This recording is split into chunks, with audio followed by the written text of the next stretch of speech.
This episode is brought to you by the Slash and Cast Podcast Network. Discover all of our shows at slashandcast.network.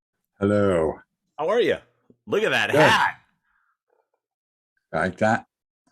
No, but that's a hat. You don't like my hat? It's Not a hat really. day. Thanks. No, sorry, I just not a big hat guy. You know, No, you're not. it's You can't not have that hair showing. kind of got a McCready vibe. But that's your earphones. It looks like it has the thing like in the thing. You know, Oh, that's funny. That's okay. I'll take that. No, it's a hat day. I could change the hat. I could put a different kind of hat on. no, it's too late. I can't unsee that.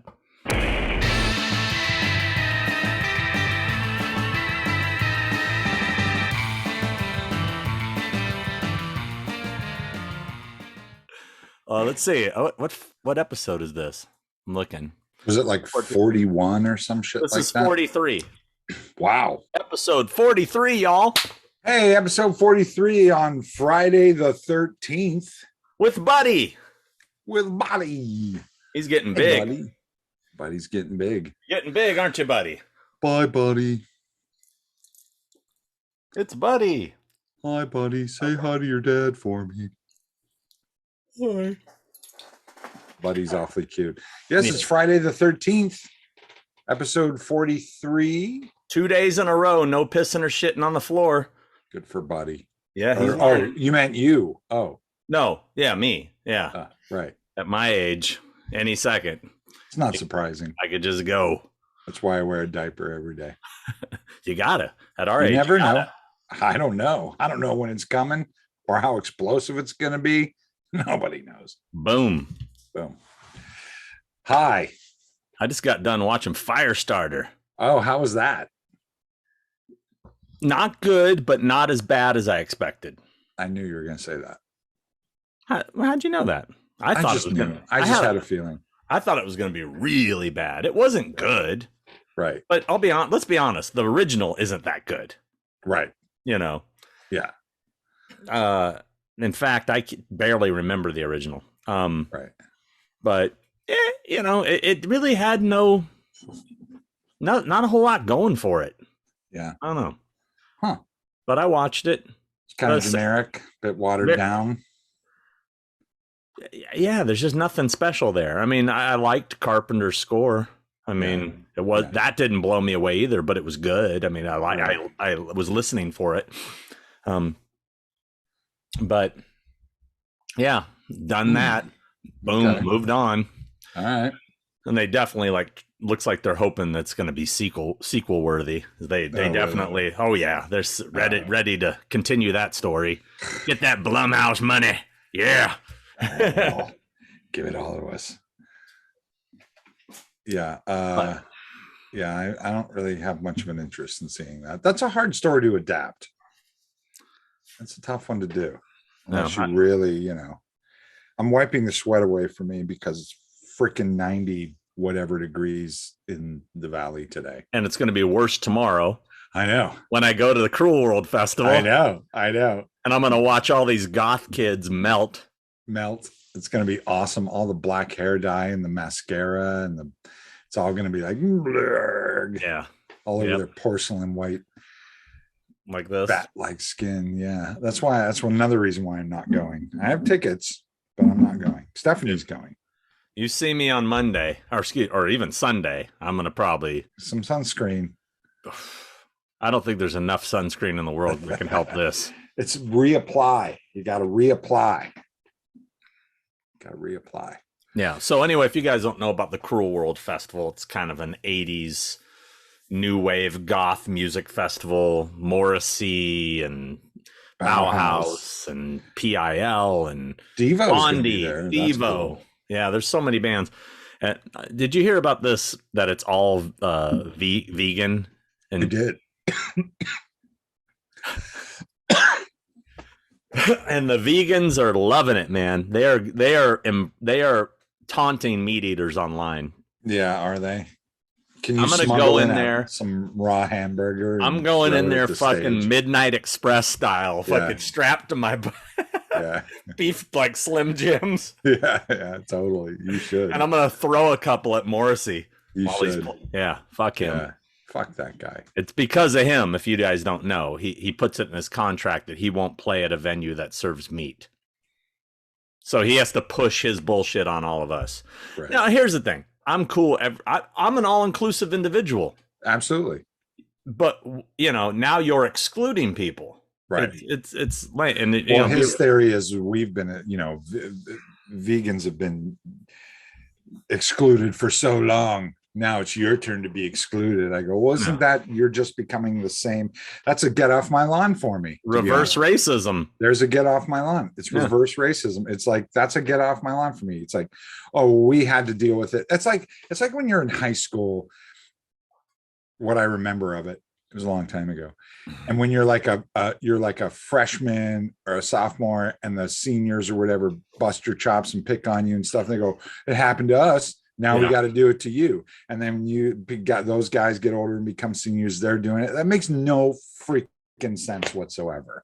No. It's illogical. It's just an excuse to be terrible. To be a dickhead. Yeah. You just want to be a dickhead. Yeah, Morrissey is a dickhead. I mean, I like his music, but he's a dick. Yeah.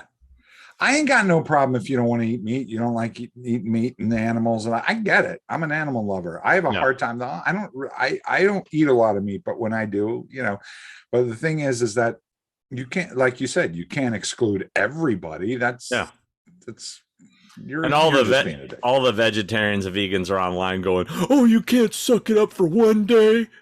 Try something." And how about this? What if one of us meat eaters tries one of these vegan dishes and shits our pants during the show? It has a negative reaction.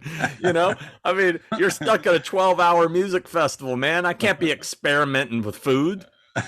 Get me something I know I can get that'll go down easy and it'll sustain me. Right. Well, I mean, does peanut butter sandwiches count? No. You can have a peanut butter sandwich. Well, we can only have what those vegan food vendors are serving. Right. I don't know if they're serving peanut butter sandwiches. They should, though, don't you? They should. I'm sure I'll find something great. I'm just, it's just stupid. It's the principle of it. It's the total principle. It's stupid. Yeah.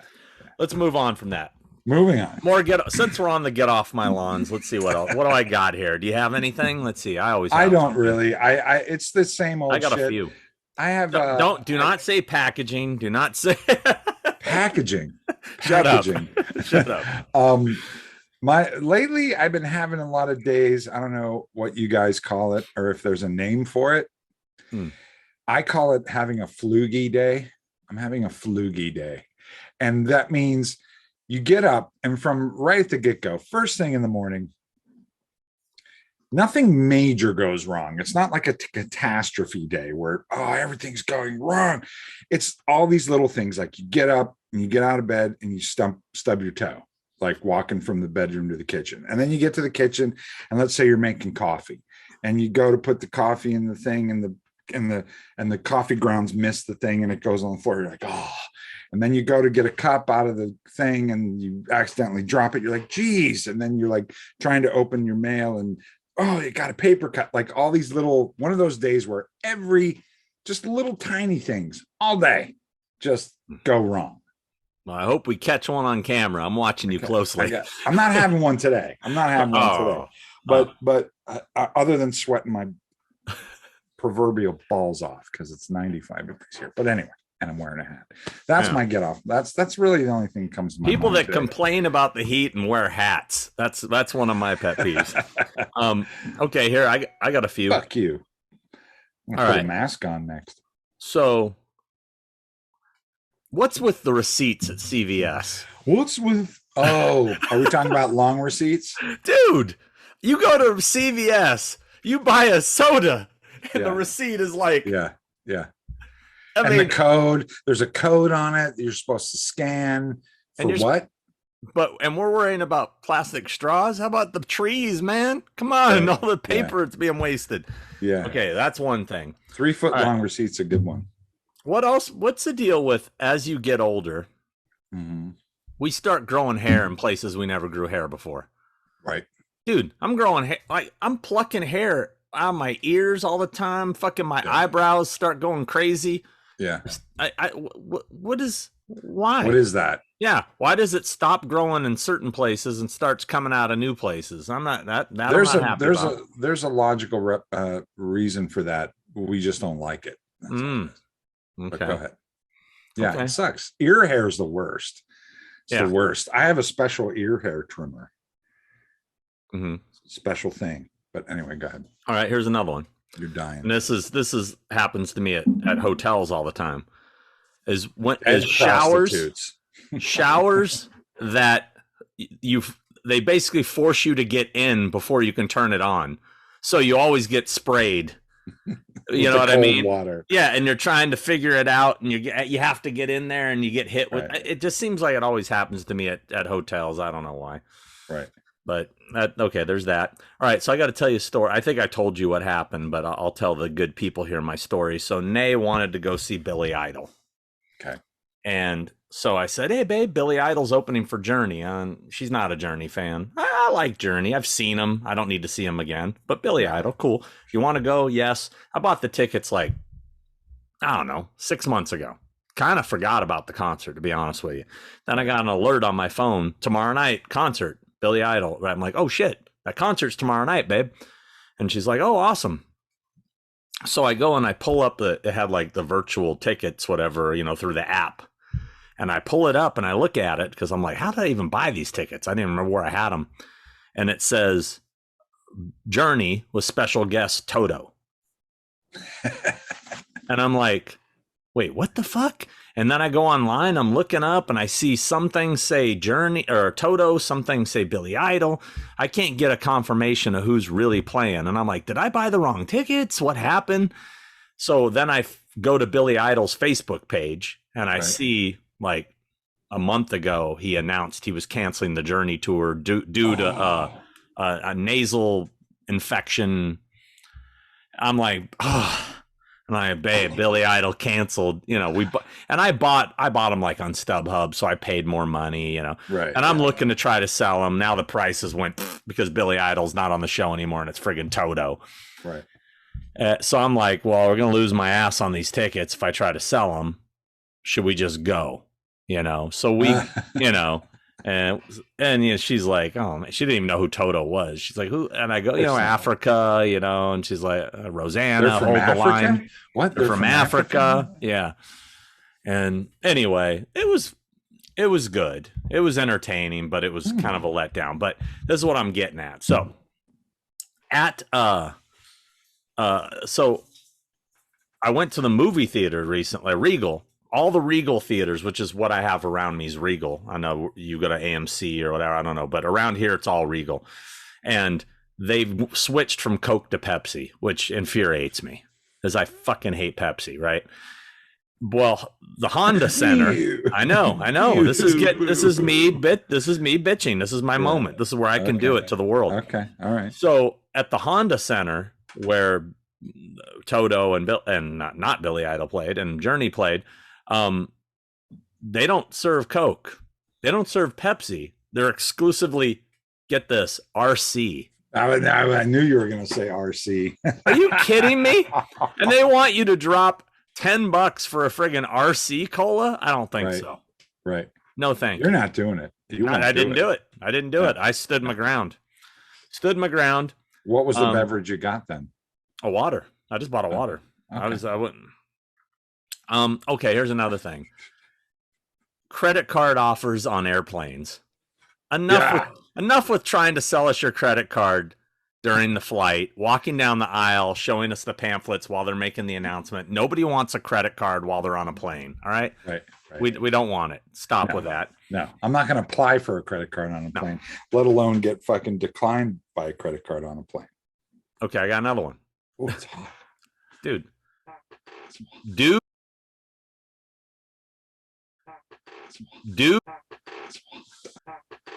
Dudes with beards wearing eyeliner. Oh, yeah. This seems to be a thing now. Is it? I keep seeing it. I went to the Danzig concert Saturday night. Well, I mean, but still, why would you go to? First of all, why would you go to a Danzig concert? I got to tell you right now, It was awesome. Great. It was awesome.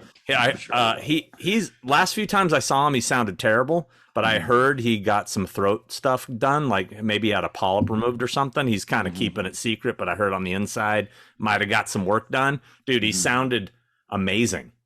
It was a great show. Really was a great show.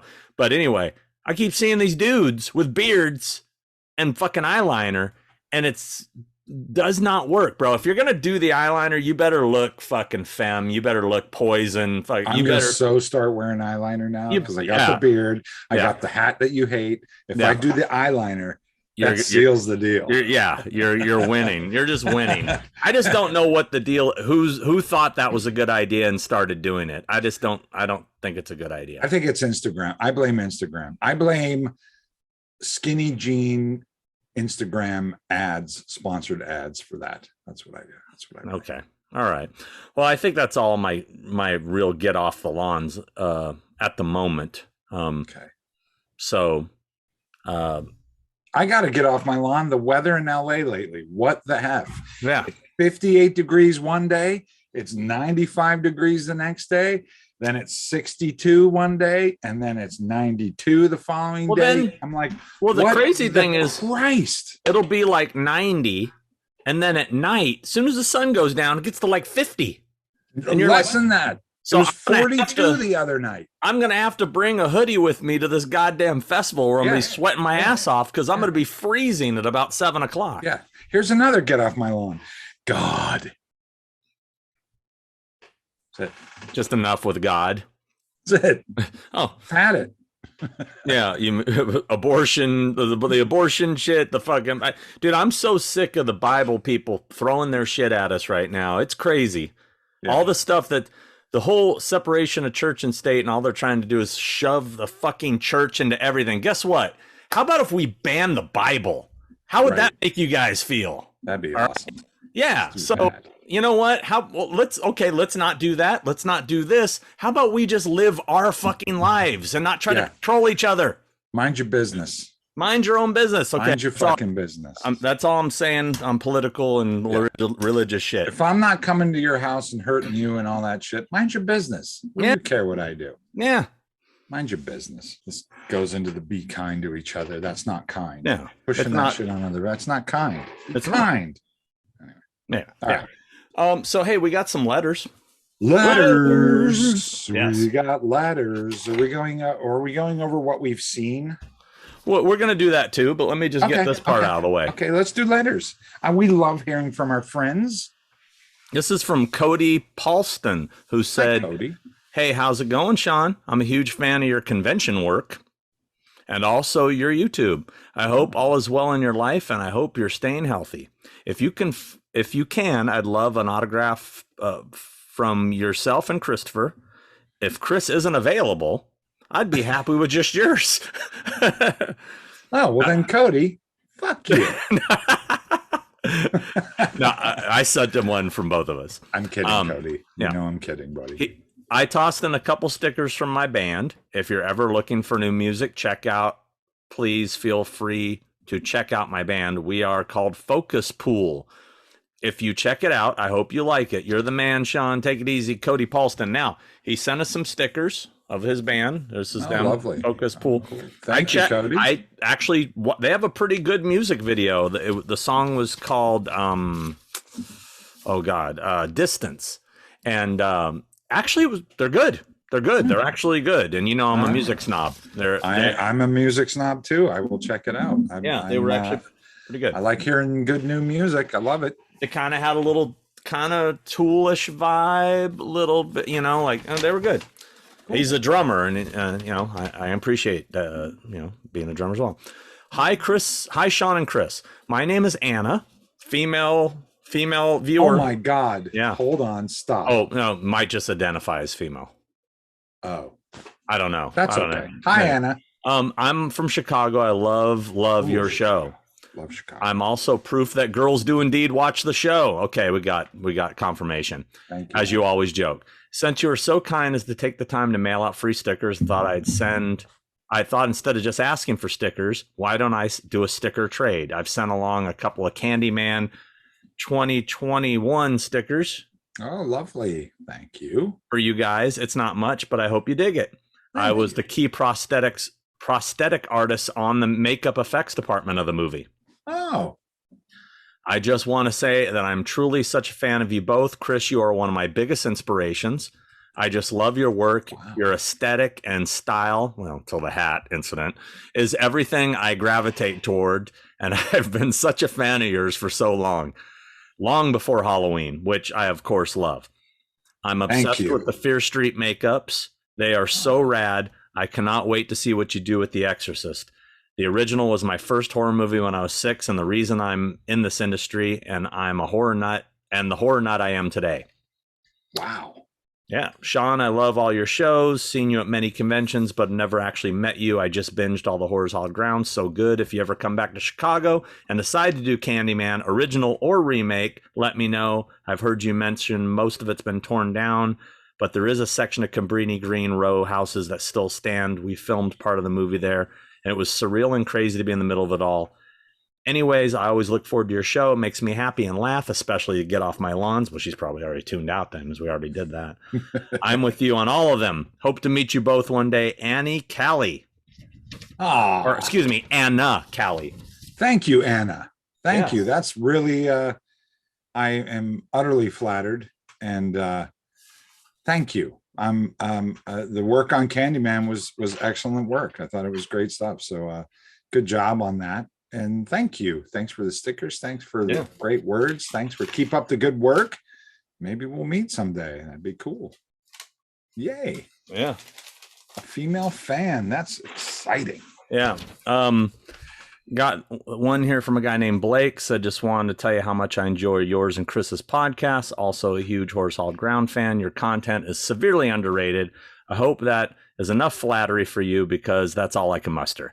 Just kidding. Let's get down to why I'm really here. I'd appreciate some of those free stickers. Keep up the awesome work. A fan from flyover state of Indiana. And I really like this because he put on his thing, I was told there would be free stuff in here. I thought that was good. That's good. Well, we'll get you stickers. I have stacks of them. Yeah, I'm probably going to need to get some of those back from you, because I'm starting to get well again. I was going to take some to Monster Palooza. Oh, yeah. Do that. We got a care package from Spencer Cox. Now, what? Spencer hooked us up. Osborne Cox. Spencer Cox. Are you Osborne Cox? No. Is this Osborne Cox? You don't know that movie, do you? I don't. What is that? What is Burn that? After Reading. Coen Brothers, Burn After Reading. It's never seen it. Amazing. Oh, so good. Anyway, go ahead. Dear Sean and Christopher, my name is Spencer. I'm a 23-year-old film student living in Washington State who eats, sleeps, and breathes the art of film. I've also been a longtime viewer and fan of the show. It's an absolute pleasure to finally be writing you both. Sean, I had the opportunity to meet you at Crypticon Seattle back in 2015. You were there with the cast of Twin Peaks, and you were the nicest person I met the whole con. Wow.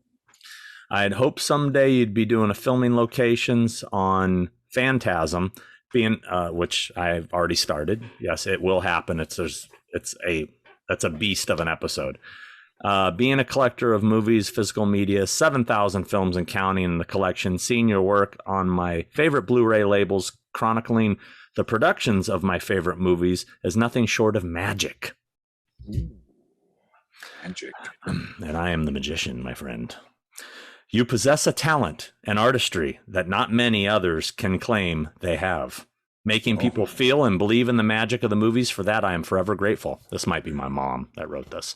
It sounds like it. Yeah. Christopher, when falling in love, she wouldn't have addressed you. Christopher, when falling in love with the film industry, my first choice of possible career path within the field was to be a special effects makeup artist. I draw, paint, and sculpt as often as I can and greatly admire those that can craft interesting and engaging characters through art. Your work within the Halloween franchise, as well as the myriad. I don't know. I don't use that word. This guy's got some big words. You don't put the word "the" in front of myriad, as well as myriad is what he says. He said, as well as a myriad of other cinematic endeavors, is a testament to your wild and unabashed talent and endless creative drive. I mean, come on.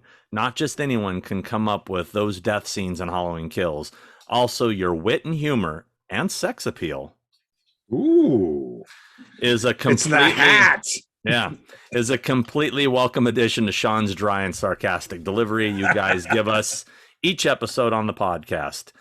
What's up on my sex appeal? I don't have sex appeal. Nope. Keep being the funniest effects artist I know, and keep on saying devil times 5. Devil times 5. Now on to the Thanks, gifts, man. Wow. Now on to the gifts for both of you. This is a lot of stuff. He sent us some cool shit. That's why he gets I read the whole thing. Yeah. This is amazing. This guy's amazing. First off, you'll notice that I enclosed a metal "Get Off My Lawn" sign that I would like you both to sign for me. Normally we don't do special. Normally it's because it's a hassle because we don't live near each other. But I will make the extra effort for this gentleman because he kind of went out of his way for us. Yeah, for sure. First up, I'm giving you each a basket case postcard that was included in the original TerraVision release of the soundtrack on vinyl. Okay. Wow. So we each get one of these. Wow. We each get one of these guys. Nice. Right. Yeah. That's sweet. And then it gets better. How can it get better unless he shipped himself? I'm gifting you an original Japanese preview pamphlet from Phantasm. Oh, for Sean, I'm gifting you an original Japanese preview pamphlet from Phantasm, as well as an original set of German Creepshow lobby cards, complete in the original paper sleeve.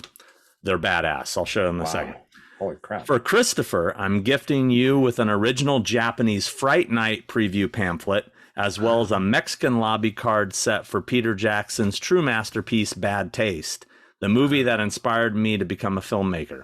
I hope you both enjoy your gifts and eagerly await my autographed Get Off My Lawn sign. Thank you for both helping us die-hard movie nerds get through trying times and creating a safe place for all of us to share one common love, movies. Hope to hear from you both soon. Sincerely, Spencer. Sean, if you're interested, I have some original... Blah, blah. Oh, he's got some original props he might be willing to part with if I want to throw down a little coin. Oh, well, thank you. Sir. Wow. So, I mean, this is a Japanese press book. This is this is not just a pamphlet. This is the actual press book. Right. That's amazing. I don't think I still have. If I have one, I'll give this to you, Chris. I don't think I have. I might have one. I'll check. But this Creepshow lobby card set is badass. Wow. Yeah, no, it's sweet. I mean, this is a nice set. Oh wow, yeah. I mean, there's Fluffy. I mean, I got my cake. I mean, there's a lot. There's quite a few. That's awesome. It's a full set. Wow. Yeah, and then you got. I'm very happy with what I get.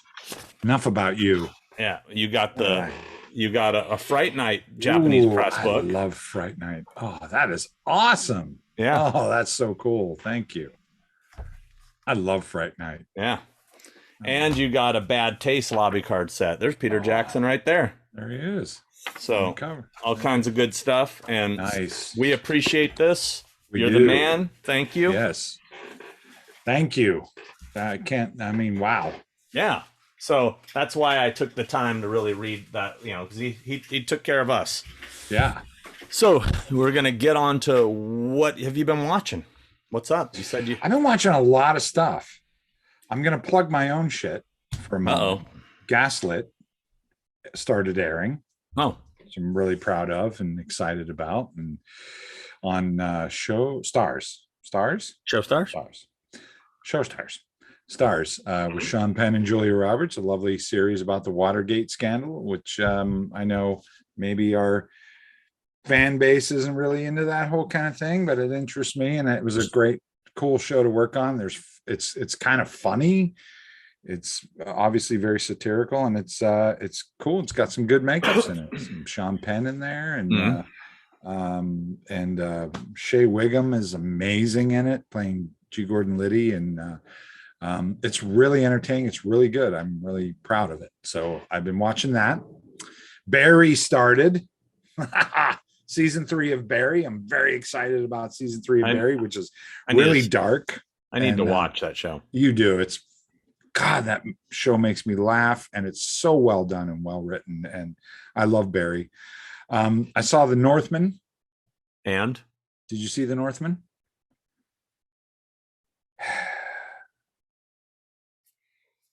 You know, I'm really, and I'm a Viking. I'm really having a hard time with the pretentiousness, and I want to work with Robert Eggers. Actually, I just, God, it's just so pretentious and so.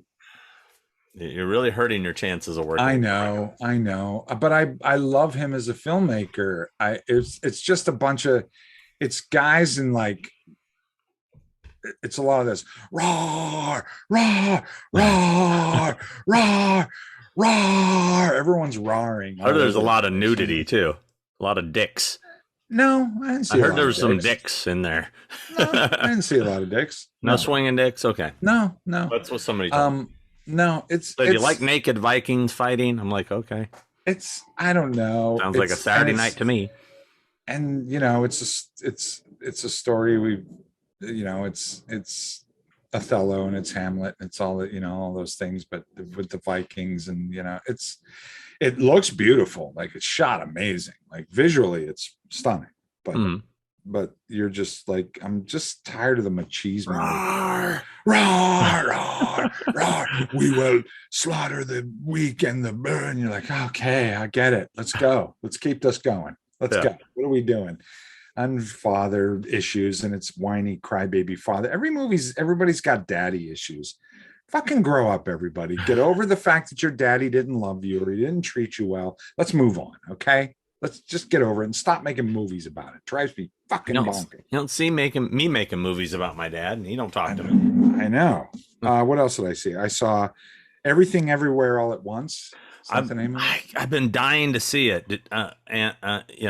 What did you think? I thought it was well made. It's interesting. It's the Matrix. It's basically the Matrix and the multiverse. It's another multiverse movie. You're like, okay, there's the multiverse. Enough with the multiverse movies, by the way, too. Get off the multiverse kick. All you guys with the fucking multiverse. You're all glomming onto each other. I thought it was this one's about a girl who has mommy issues. And the whole thing's about this whiny bitch who has mommy issues. And in an alternate universe, she uses her power to deal with her mommy issues. I'm sick of it. I'm sick of I'm sick of crybaby movies. I'm sick of it. And that's what the basis of this movie is. It's the basis of it. And it's okay. It's all over the place. I don't know. I could go on and on about it. I saw a Morphine documentary about the band Morphine. Oh, didn't know there was a documentary about them. It is. It's really good. I also saw a documentary about the music studio that the Beatles producer, what's his name? That guy. Mm-hmm. Created or opened a music recording studio in on a tropical island. It's called Under the Volcano. And that's really interesting. That's where the Police recorded a couple of their giant big hit albums. Other people recorded their giant hit albums and about what happened there. That was really cool. I'm finding it hard to believe you watched all this stuff because you've been telling me how busy you've been. You haven't had time for any. How are you watching this? You're liars, what you are. I watch it in the middle of the night because I don't sleep. I haven't been sleeping. I don't sleep. I don't sleep very well because I'm stressed about retirement. What? Yep. Stressed about retirement? What do you mean? What the fuck are you talking about? I'm worried about my retirement. I'm worried about retiring. Why? I have maybe 10 years to go. Okay. Working. That's going to go like that. And then you retire. And what worries you about it? Everything. Just slowly dying. That. Money. Where am I going to live? Just stuff. Who's going to love me? Will Sean call me anymore? I'm not worried about that. Oh, come on. By that time, you'll have cast me aside. I'll have a new co-host by then. Younger, better looking. Oh, yeah, for sure. Doesn't wear hats. Doesn't wear shitty hats. But wears guy liner. Guy liner. There you go, guy. I watched Ozark. I finished that. Did you get through that, or did I you ever watch watched it? half of it. Yeah. No, I've seen all of them. I got halfway through this second part Yeah. and I turned it off because I was like, nope, too convenient. I'm sick of that son. Every time it's too convenient. The kid, the son who works at the hotel, The asshole. Yeah. every single time they need to get somebody in trouble, somebody walks. Literally, here's how it's written. We need to move the story forward. So we need information that nobody else has except for this kid. The kid, they walk up to the kid, they go, hey, we need this information. And the kid goes, okay. And he gives them everything. Yeah. Gives them all the information. Well, Chris, now hold on. You need to really think about this. And I'm getting my Bateman. Your Bateman. I think we all need to calm down. Yeah, we need to take a step back and breathe for a minute. Yeah. Okay. I turned it off. I didn't. You need to finish it. You need to finish it. You do. You do. You do. I mean, not. I mean, I will say, satisfying. Is the end satisfying? I think so. It's. I was feeling like you. I felt better after it ended. So. Yeah, you need to trust me. I don't want to give anything away, but you should. I don't know, man. Just because you force feed me plates of human feces and then give me a steak at the end doesn't mean it's okay. You've ate all this feces up to this point. You might as well get to the steak. I'm full, sir. So I have an idea. This is something that I just want to throw this out there. I don't know if anybody has the power to make this happen. Okay. I'm a big fan of dip cones. You know, like vanilla cones. Is that what they're calling it now? They call it dip cones. I think the kids call that something else. That's something else. The dip cone. But I think they have dip cone parties now. Well, you know how you take the dip cone and the chocolate or whatever, and it hardens, right? Sure. Why doesn't somebody take and scoop out some of that, put it in the cone first, then fill it with the ice cream, then do the dip? There are people that do that. I've never had one that before because I hate it when you get to the bottom and all the chocolate's gone. I've had that before. I've had people that coat the cones. That's a personal choice of the establishment. I've been to establishments where they take that, they coat the inside of the cone, then they put the ice cream in because it creates a shield. Yeah. So your cone doesn't get soggy. Well, not just that, but you get chocolate when you get down there at the bottom of the cone. It's important stuff. These are the things that keep me up at night. I know. All right. Mine's retirement. Yours is fucking properly dipped cones. Yeah. I'm sitting there thinking of how I can make more money. Can I invent this cone? I don't know. Oh, this is kind of funny. I got this story to tell you. So I just did Texas Frightmare weekend, which was bonkers, by the way.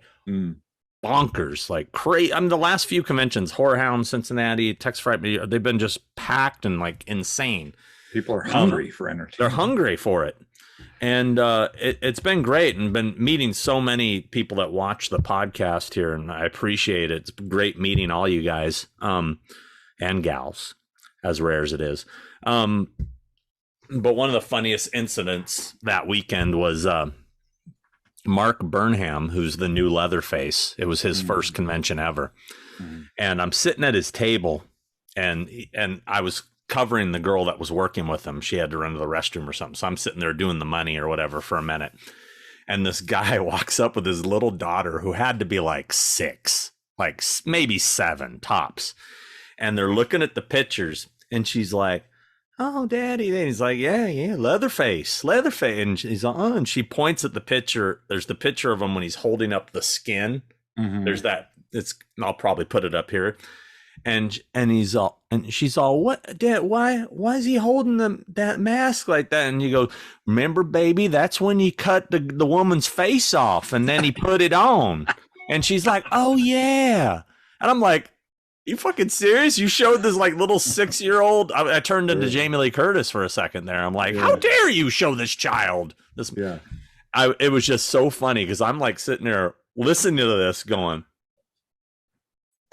you know, I'm waiting for the dad. Awkward. I know. I'm waiting for the dad to say, "Oh, that's nothing. He's just holding up a fruit roll up," you know. Right. Yeah. But no, it's remember when he cut the woman's face off? Oh yeah, wow. Daddy. Yeah. And the kid's how old?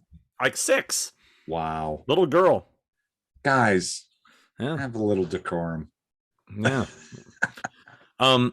So one thing I have been watching. God, probably 10 years ago, I was in a hotel convention, in fucking 2 a.m., can't sleep in my hotel room watching infomercials, and they had this infomercial that ran all night that just kept showing clips. It was like this, one of those like 9-hour infomercials, right? And it was for Burt Sugarman's Midnight Special. Oh yeah, the DVD set where you could buy like Columbia House style, where you buy. Dude, I bought all of them. Yeah, I totally was like, I'm down, and I have this stack of Midnight Special like this, like probably 20 discs. Yeah. So I finally said, am I ever going to watch these? So I finally said to myself, I'm going to open them up and take 2 per flight trip, and I'm going to watch them on the plane. I started watching them. I've gotten about 4 discs in now. They're awesome. First off. Yeah, they're great. I have some of those. I have. Do you? Some, yeah. But what kept crossing my mind while I was watching this is how you could have been the ugliest motherfucker back in the day and had a hit song. Yeah. Nowadays, that can't happen. No, oh God. No. But back then, man, almost every musician was hideous. Ugly. I mean, just ugly. And fashion sense, throw it out the window. Yeah. There were no costumes. I mean, unless you were Bowie or Kiss or something, there's nothing, Yeah. It was a pair of jeans. It was bad, but the music was so goddamn good. So good. And that's what's missing today is that, it's this package. You have to be pretty and in great shape, and it's image and music. Well, the image, that happened because of MTV. Yeah. Now it's been this way a long time. We all know this already. This is old hat, is that the image comes before the music. Yeah, nowadays. But even when MTV started, there was a lot of ugly motherfuckers on MTV. Oh yeah, it's because that's when music was still good before it made that switch. Yeah. I love the Midnight Special things. One of my favorite things to do when I used to have parties, I haven't had a party in a long time, is I would put either a projector or on the TV, I'd put on one of those Midnight Special DVDs or an Austin City Limits DVD where you get different artists and it's live and stuff. And it's the best thing to do at a party. If you want to really have a great party and entertain people with music, put one of those DVDs on, because you get such a diversity of music and it's live performance, and people at a party can watch a performance and talk and hear the great music. It's a really great party thing to play those things. So it's an icebreaker. It ties the room together. Yeah. Speaking of which, that guy from Big Lebowski just died. The landlord guy. Can't remember. Oh, his yes, name. You're right. Yeah, yes. And Fred Ward died. Fred Ward today. Yep. Which I always thought. Losses. Yeah. I always thought Fred Ward should play John Bernthal's father in a movie, because they look so similar, the nose and everything. I thought that would have been. I always wanted to make that happen. I guess I'm not going to be able to now. No. I'm looking Remo up the Williams, guy's name. Baby. I love Remo Williams. I used to love that movie. I want to be able to say the actor's name because I feel it's disrespectful to not say his name. His name was Jack Keller. Jack Kaler. Kehler. Talented guy. Yeah. Also, we had another loss. Rick Parnell, who's best known to everyone as Mick Shrimpton, the drummer of Spinal Tap. Yes. Yeah, wow. Which sucks, like literally died 2 days before they announced the sequel. Right. It's kind of odd timing. That is odd. Maybe it's a publicity stunt. Unfortunately, I don't think it is, because he was a real person. So, but if it was, genius. Exactly. Also, Kenneth Welsh passed away, who's best known by Twin Peaks fans as Wyndham Earle. It's funny, as I met him on the set of the incredible Fog remake. I was in, which is related to our guest tonight, Mr. Tommy Lee Wallace, who I'm sucking up to with the t-shirt right now. Yeah, you are. But I was on the set of The Fog. It was in Vancouver. and I'm looking at him, and I couldn't figure out. He had a beard, but I'm like, I know this dude. Where do I know this dude from? I kept looking at him, and he walks up to me and he goes, "You're trying to make me, aren't you?" And I go, "Excuse me." He goes, "You're trying to figure out who I am." And I go, I said, "I'm sorry if I'm staring." I go, "But I'm like, I know this guy from something." He goes, "Wyndham Earl, now bow." Like that. and he knew that's what I knew him from. And I'm a huge Twin Peaks fan. I'm like, "Oh my God." Yeah. Correct. Oh, good for you. He was super cool. That's cool. Unfortunately, the Fog remake was dog shit, but I was glad I met him. But unfortunately lost him as well. Let's talk about a couple of these trailers that dropped recently. What are your thoughts on the Weird Al? I didn't see it. You haven't seen the Weird Al? No. With Daniel Radcliffe playing Weird Al? No. Now, when I first saw it, I'm like, what the fuck? And I'm like, that is very bizarre casting. But then I was listening to an interview it wasn't an interview. It was just a couple radio hosts on Volume talking about their reaction to it. And one of them pointed out, "Hey, it's Weird Al. How do we know that that's not a joke? That that Daniel Radcliffe," because there's this one scene where he takes his shirt off. He's totally shredded, that it might be intentional, like the whole thing. So who knows? But let's talk Avatar 2. Didn't see that either. No, you haven't watched the Avatar 2 trailer? Okay. I'm going to go on record right now. Okay. I don't give a fuck about Avatar. I didn't like the first one. I don't care. It looks dumb. I don't care about hippie blue kitty cats. I don't care about flying. I don't care. That world is so lost on me. It's lost on me. Like, I walked out of the first Avatar. I went, this is ridiculous. The Way of the Water, Avatar. The unobtainium was the moment I was like, I'm out. I am out. No, my intelligence will not be insulted anymore. Okay. Left. So I do not care. And by the way, too little, far too late. Okay. Here's my take. I also thought Avatar was incredibly overrated, and I watched it once and didn't care about ever seeing it again. Mm-hmm. I've also been of the opinion that he is way too fucking late for the sequel. Mm-hmm. And none of that interested me. I mean, there's a big butt coming, isn't it? No, there's not. Oh, okay. I'm waiting for the big butt. No, there's no big butt, and I cannot lie. I was waiting for that joke. I was going to use it. You beat me to it. Motherfucker. Okay, go ahead. But no.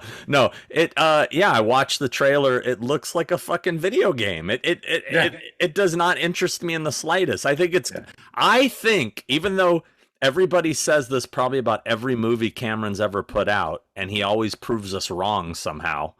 But I think this thing's going to be a massive flop. Well, everybody said Titanic was going to be a massive flop. I don't think it'll be a flop. I think that you have you're selling short the stupidity of this country and this world. You're selling it short. Every time I think that people can't get dumber and like dumber shit. Mm-hmm. Look what happens. I mean, I could give you example after example. Okay, well, here I'll give you an example right here of dumber shit. I just got this in the mail yesterday. That's your AARP card. No, I do get those too, but so when I bought that crazy Kiss package, the VIP thing a couple years ago, it made me a lifetime member of the Kiss Army. So it seems like every year I keep getting a Kiss t-shirt in the mail, a bad one that I'll never wear, with a little button. This is what they sent out. This is real. This is what Kiss sent out. Take a close look at it.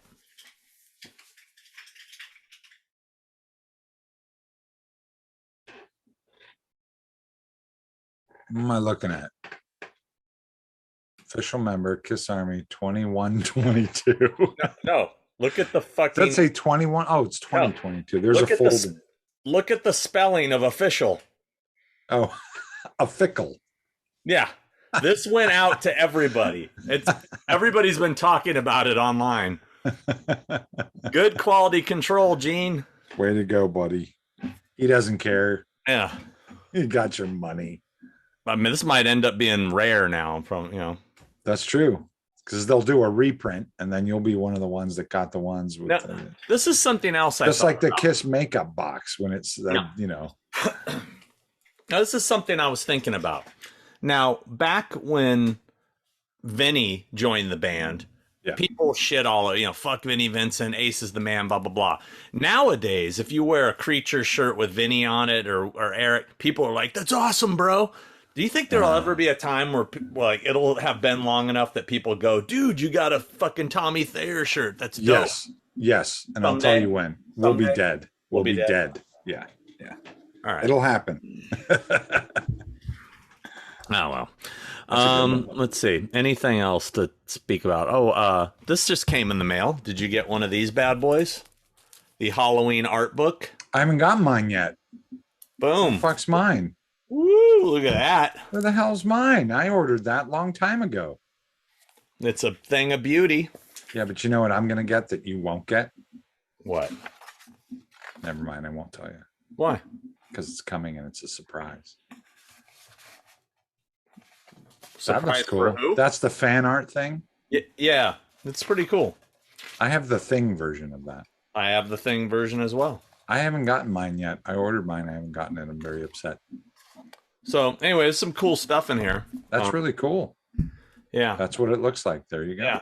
Yeah, I mean, at first I was like, why is this thing all beat up? But that's the way it's supposed to look. Yeah. It's weathered. Weathered, yeah. What's that? Got the new issue of Horror Hound in the mail. Very cool. Just came today.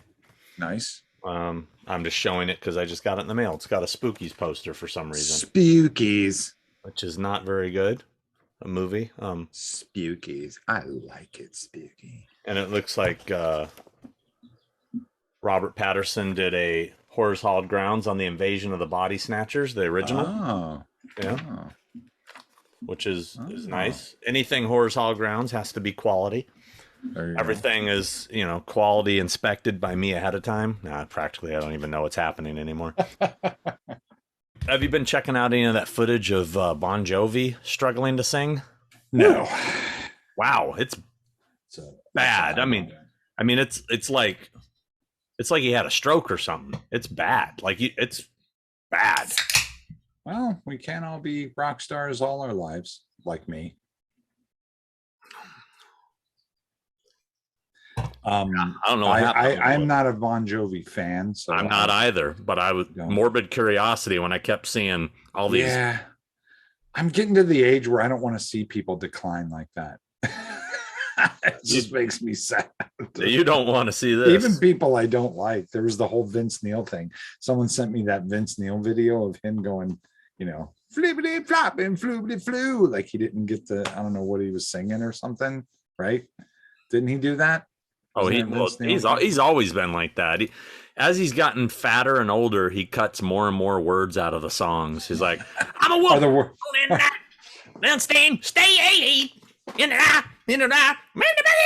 he just does parts of songs. Does it just take too much out of him to get the whole word out? Can't get the breathing. Kind of like David Lee Roth when he toured with Van Halen at that last tour they did, and he never sang the song. He's like, Jane. Same the most things, but I don't want some yow, and you're like going, just sing this fucking song, dude. That's your job. Your job is to sing the words. That's your only job. This little guy keeps coming in here and Buddy wants to be on the show. Buddy can be on the show. Buddy's on the show. Leave him alone. How about the Rock and Roll Hall of Fame? Have you heard about the inductees? Somehow Devo keeps getting fucked. And Iron Maiden.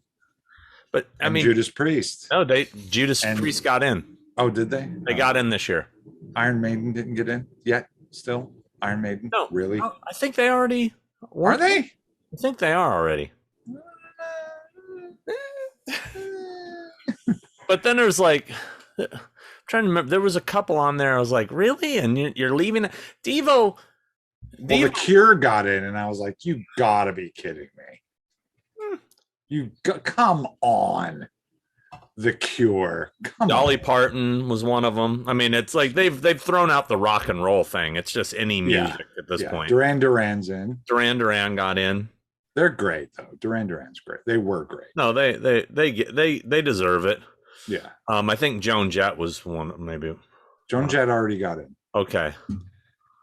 Let's see. I'm looking up because I'm a Joan Jett fan, and I remember when she got in. I was very excited about that. Let's see. So this year, Pat Benatar and Neil Girardo. Oh, they deserve it. Come on. Neil Girardo is one of the best guitarists, most underrated best guitarists ever. Lionel Richie, Carly Simon. But it's like, I mean, okay. Look at fucking. Okay, the Eurythmics. The Eurythmics get in now. Okay, they're great, but are they more innovative than Devo? No, Devo. I mean, it goes without saying, Devo should have been in a long time ago. Devo should have gotten in back in the 90s. Eminem is in. Eminem. Yeah, that don't even get me going on that horse shit. I mean, I appreciate Eminem, but come on. Devo should be in. I mean, this is the second year in a row they got snubbed. Yeah. Let's see. Let's talk about that Spirit Halloween movie. Are you going to work on that? You were trying to get in on that? I'm doing all the effects for it. Actually, right now, I'm building it right here in my shop. No, I don't know much about it. It's pretty low budget thing, right? I don't know. I just heard about it. I just heard it was happening. Are you excited about it? No. How do you feel about it? What are your thoughts? No. That's all I got to say. No. Okay. Is it about people that go into a store and pay for overpriced shitty Halloween decorations? Is that what it's about? Is that the movie? I have no idea. Because that's what mine would be about if I wrote a movie about Spirit Halloween. Did you watch any of the Danny Elfman Coachella stuff? I did watch some of it. I'm dying. Stephanie and I are dying, hoping that he takes that on tour or does some dates. Like that to me reeks of the Hollywood Bowl. If you ask me, like do that at the Hollywood Bowl. Do that instead of Nightmare Before Christmas. Actually. Yeah. I mean, I would love to see it. I'm a massive fan of all his work, but I mean, I just fucking reunite with the Oingo Boingo guys. I mean, this whole thing of, I don't want to go back. You're playing the songs. You're fucking still doing it. Yeah. And he's got Steve Bartek up there playing guitar too. So what's the problem? Right. I don't get it. I think there's got to be a something going on there between him and some of the members. I don't know, but he's another one. You think it is? What? Is it a greed thing? Maybe you think? Maybe. Right. But I don't know. But I think it's just a control thing. I think he's just a control freak. I get that. Yeah. But he was struggling on some of those songs vocally. I mean, when he was trying to push, he was clearly covering up the inability to hit some of those notes with a heavy vibrato he kept doing, just doing kind of. Mm-hmm. Which was like, don't do that. Hey man, I used to be able to sing Number of the Beast note for note. Now I couldn't even get close. So I get it. I get it. I mean, I totally get it. We get older and we can't do the things we used to do. And I can barely get out of bed in the morning. Crying out loud. It's true. I've heard stories. But no, I hope he takes it on the road. Cause you couldn't pay me to go to fucking Coachella. No. But you'll go to Cruel World. I know I'm going to regret it, but I mean, you don't know. You might call me. Here's the thing. Here's the thing about Sean. Sean will go, yeah, I might regret it. I'll probably regret it, and then I'll get a text from you going, this this fucking thing's amazing, bro. This fucking thing's great. Not that you use the word bro, but this thing's amazing. You should have came. You really fucked up not coming to this thing because it's amazing. Yeah. I just saw Stephanie. She's on some dude's shoulders that looks like Gary Newman. You And better she's get down topless. here. And she's topless. Yeah. That'd be amazing. But I would applaud that. who's she going with? She's going with a makeup artist friend of mine who I had on Halloween Ends. Her name is Jill Fogel, a friend of ours, and she's going with her. So. I will be here working on my 40th anniversary Thing art project. Let's hear about that. Well, there's a 40th. Obviously, we all know the 40th anniversary of the Thing is upon us, which, by the way, we talked about this. I went and saw the Thing. There's a restoration of the Thing. I saw it at the Arrow Theater the other day. It was amazing. The Arrow Theater. The Arrow. It was amazing. It was so good. It looked so good. Place was packed. It was great to see it on the big screen again, and it looked amazing. I don't know if they're going to put that out or not, but it was just, I saw stuff. I've seen that movie 1,000 times. I saw stuff I've never seen before because the lighting's different. It's just great. But there's a 40th anniversary of the Thing. There's an art show being curated by a really talented artist named Mark Tavares, who is curating it at the Sugarmint Gallery, which we all know our friends at the Sugarmint Gallery in Pasadena. And it's going to be at the end of June 23rd, I think, or something like that. And I'm doing a piece for it. Mark asked me to do a piece, so I'm very excited. And it's quite the undertaking. I didn't anticipate how hard it would be to do what I'm doing. But I'm excited about it. I think I see some of it back there. You do. There's some of it. You can't quite see it, but it's pretty cool. It's I see its case. Cool. Yes, kind of. Or is it a case? Oh, I see the Thing artwork in it, so I'm thinking it's got to be. But spoiler alert. I can cut that part out if you want. If you don't want people to notice it. Let's see here, and also the 40th anniversary of a little film called Halloween 3: Season of the Witch is happening right now too. Woohoo! And we might just have the writer-director Tom Lee Wallace on here in a moment. So excited. I'm so excited. And the fans sent in some great questions. Awesome. So way too many. There's a couple questions for us. I actually might want to bang those out real quick before he's on here. There's just a couple. Logan Dumont said, question for Sean and Christopher. Have you guys ever listened to an obscure Swedish metal band from the late 80s by the name of Alien? I recently discovered them after watching the 1988 Blob remake.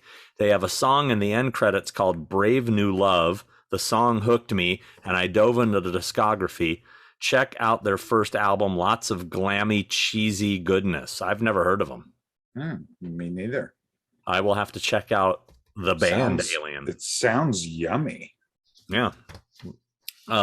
Sonic Jane Stooge said, question for Sean and Chris from Dumbarton, Scotland.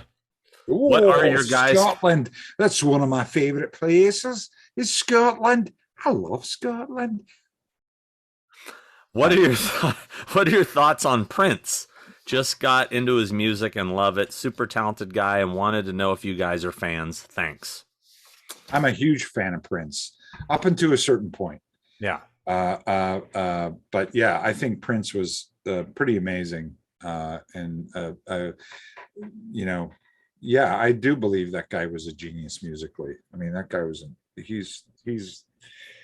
I really, back in the day, again, this goes back to when I was a metalhead, I still listened to a lot of different kind of music and had a lot of my friends bust my chops because I like Duran Duran and appreciate their musicianship. Prince was one of those guys where I was like, you guys, you don't get Prince. Or like, you can't like Prince. If you like Maiden and you like Metallica, you can't like Prince. I'm like, no, Prince is a badass. So I was a huge fan of him. I'm a casual fan. I'm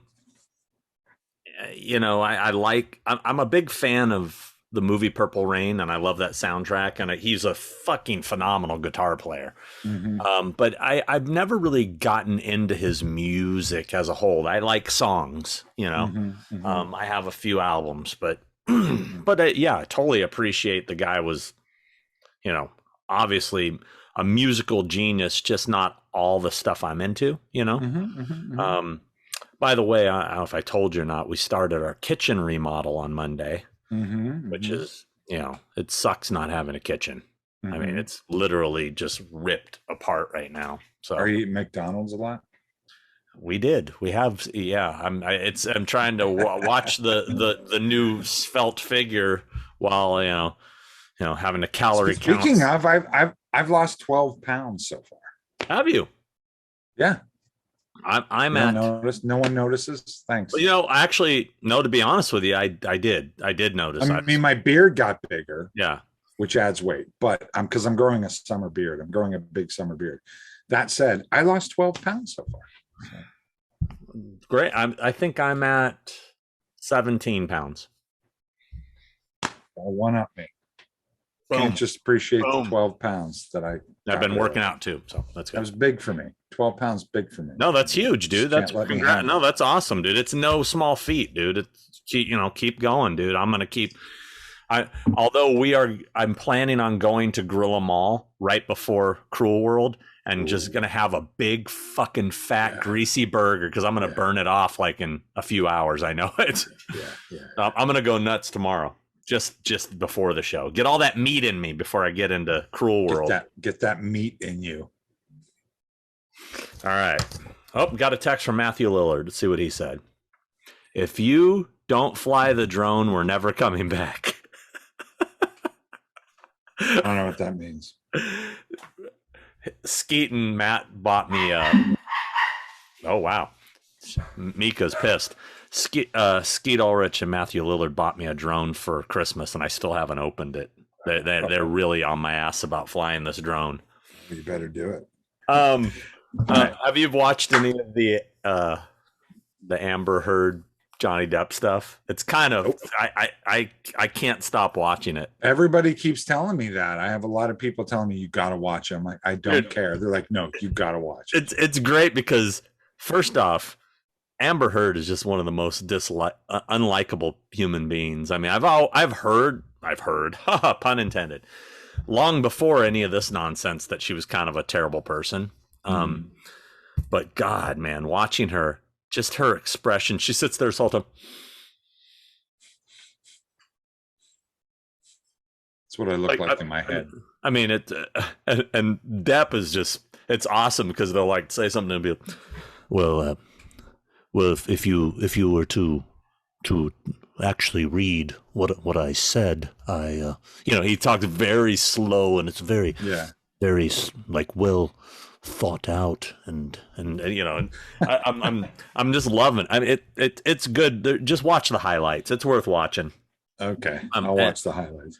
I mean, if he doesn't win, right. Well, I think the world and the internet is team Johnny Depp. I mean, that goes without saying.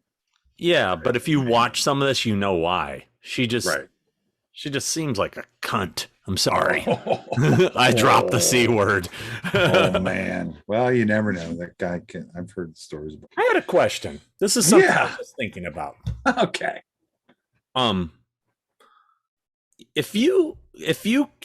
Elliot Page, the artist formerly known as Ellen Page. If you were to come up to Elliot Page today with a Juno poster and say, "Could you sign this?"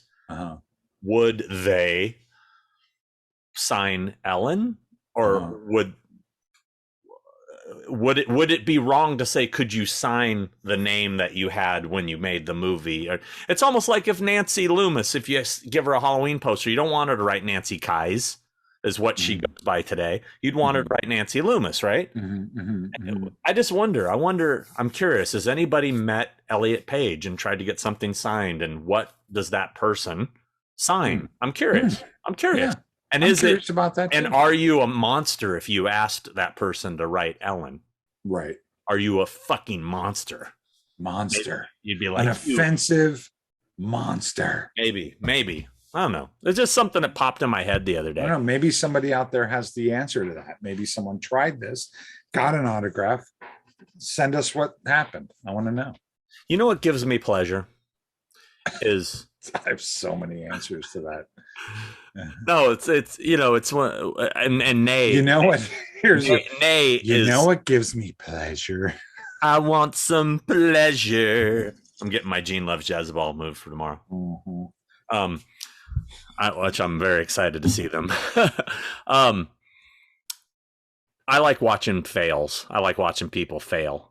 I really love watching people try to get their luggage off of the belt when it's going around and they're chasing it and they're trying to pull it and they're it's all it. I will watch anything as long as people don't get really hurt.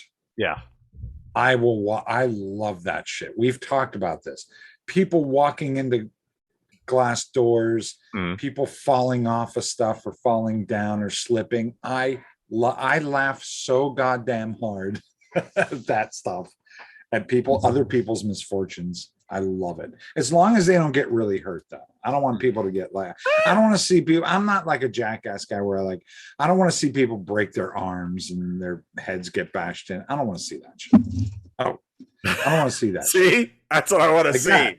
If you would and you grabbed your ear when you did it, that would have been weird. I should have done that. I should have just rolled with it. It's kind of like in Hot Tub Time Machine when they keep waiting for Crispin Glover to lose his arm. Like, oh, is this how it happens? Oh, and they're like, what? You know, and it doesn't happen. They're like, fucking robbed. No, but I just sent Tommy his invite, so hopefully any second now we'll get him on here. We have lots of questions from fans for him. We do. Lots of repeats. I tried to go through them and clean it up and, to make sure that they don't, do too many repeats. Okay. Do you have any questions? Do we want to? Yeah. I don't want to ask any questions without fans getting their questions asked first, Yeah, I would say there's so many on here. Unless you want to elaborate on something, okay. It's pretty well covered, I think. Okay. But feel free to jump in. Right. I'm sure you'll ruin somebody. That was my question, man. Yeah, fucking Chris, man. That's why we hate Chris. Everybody hates Chris. They had a show called that, for fuck's sakes. Everybody hates Chris. When is someone going to tell Chris Nelson that everybody hates him? Yeah. So now we're waiting for TLW. Are we just waiting? Yeah, he just texted me and said,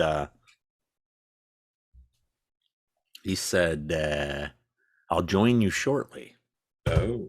He'll be like, hey guys, how's it going? It's Tommy Lee Wallace here. Hey, nice to meet you, Chris. When I do that for Nick always you do the best Tommy. He's like, we should have had Nick on at the same time. Nick at night. Can't be having Nick on stealing all Tommy's. How come Nick's not doing Monster Palooza? Because he's doing Niagara Falls Comic-Con the same weekend. Oh. So yeah, he's got to go to Niagara Falls and enjoy the beautiful. Better, isn't it? But he can do Monster Palooza in September. I'm going to be walking around Palooza. I'll see how long I last. Excited for that. I'll have stuff in the museum. My creep show is going to be in the museum. A Michael Myers display will be in the museum. Fear Street masks will be in the museum, everyone. Just so you know, if you're going to Monster Palooza, hit the museum. You'll see some tasty treats in there. Oh, by the way, I picked up a bunch of items at an auction this past weekend. What a nightmare What a nightmare that was, dealing with this auction in Canada, in Vancouver. Mm-hmm. Getting the whole process of paying them and then having to pay a shipping company to go pick it up and put it all on a pallet, and then having to pay another shipping company in the US to receive it at the port. I mean, dude, it's turned into a fucking nightmare. I got some cool shit though. Yeah. So I'll show off some of that stuff here soon. the Bill Terazakis estate. Bill was a great guy. Bill was a super talented, super nice guy. Unfortunately for me, he died suddenly, so I was able to get his stuff. No, whoa, sorry, just kidding. No, I did not know the guy. No, I've heard nothing but great things. I wish I could have met him. To be honest, maybe I wonder if I ever did meet him. You probably did. And hey, you're helping his family out, so that's no. His wife was on the auction. Mm-hmm. She was there. All the money's going to a good cause to help his family and all that stuff. And it's a shame. I mean, yeah, the whole thing's a shame. But there was some cool stuff in there, trick or treat stuff, Freddy versus Jason stuff. Just pulled a string on my shirt, and I think I might Do I have time to go to the bathroom, or is he going to pop up any moment? He could pop up any fucking second, man. Didn't you just pee? Yeah. I mean, can you be fast? I'm drinking a lot of water.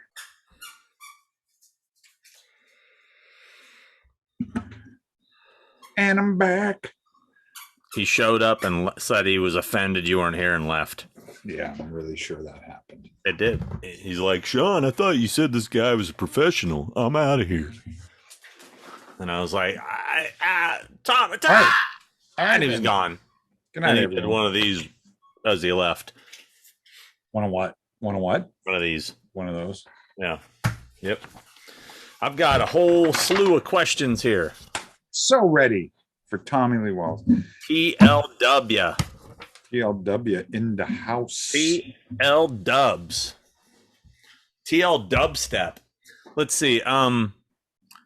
What else do I got here? I have recently I've kind of had a new appreciation for 90s horror films. Like I've been revisiting a lot of stuff that I probably didn't love back in the day, but you watch them now compared to the shit coming out, and kind of fun. Like stuff what? like The Faculty or Disturbing Behavior or Brain Scan.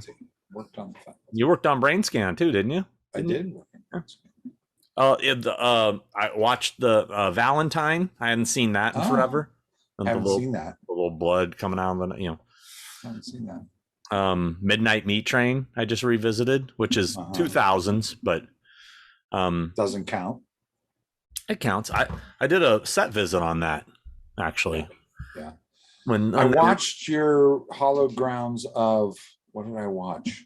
Trick or Treat. I watched Trick or no.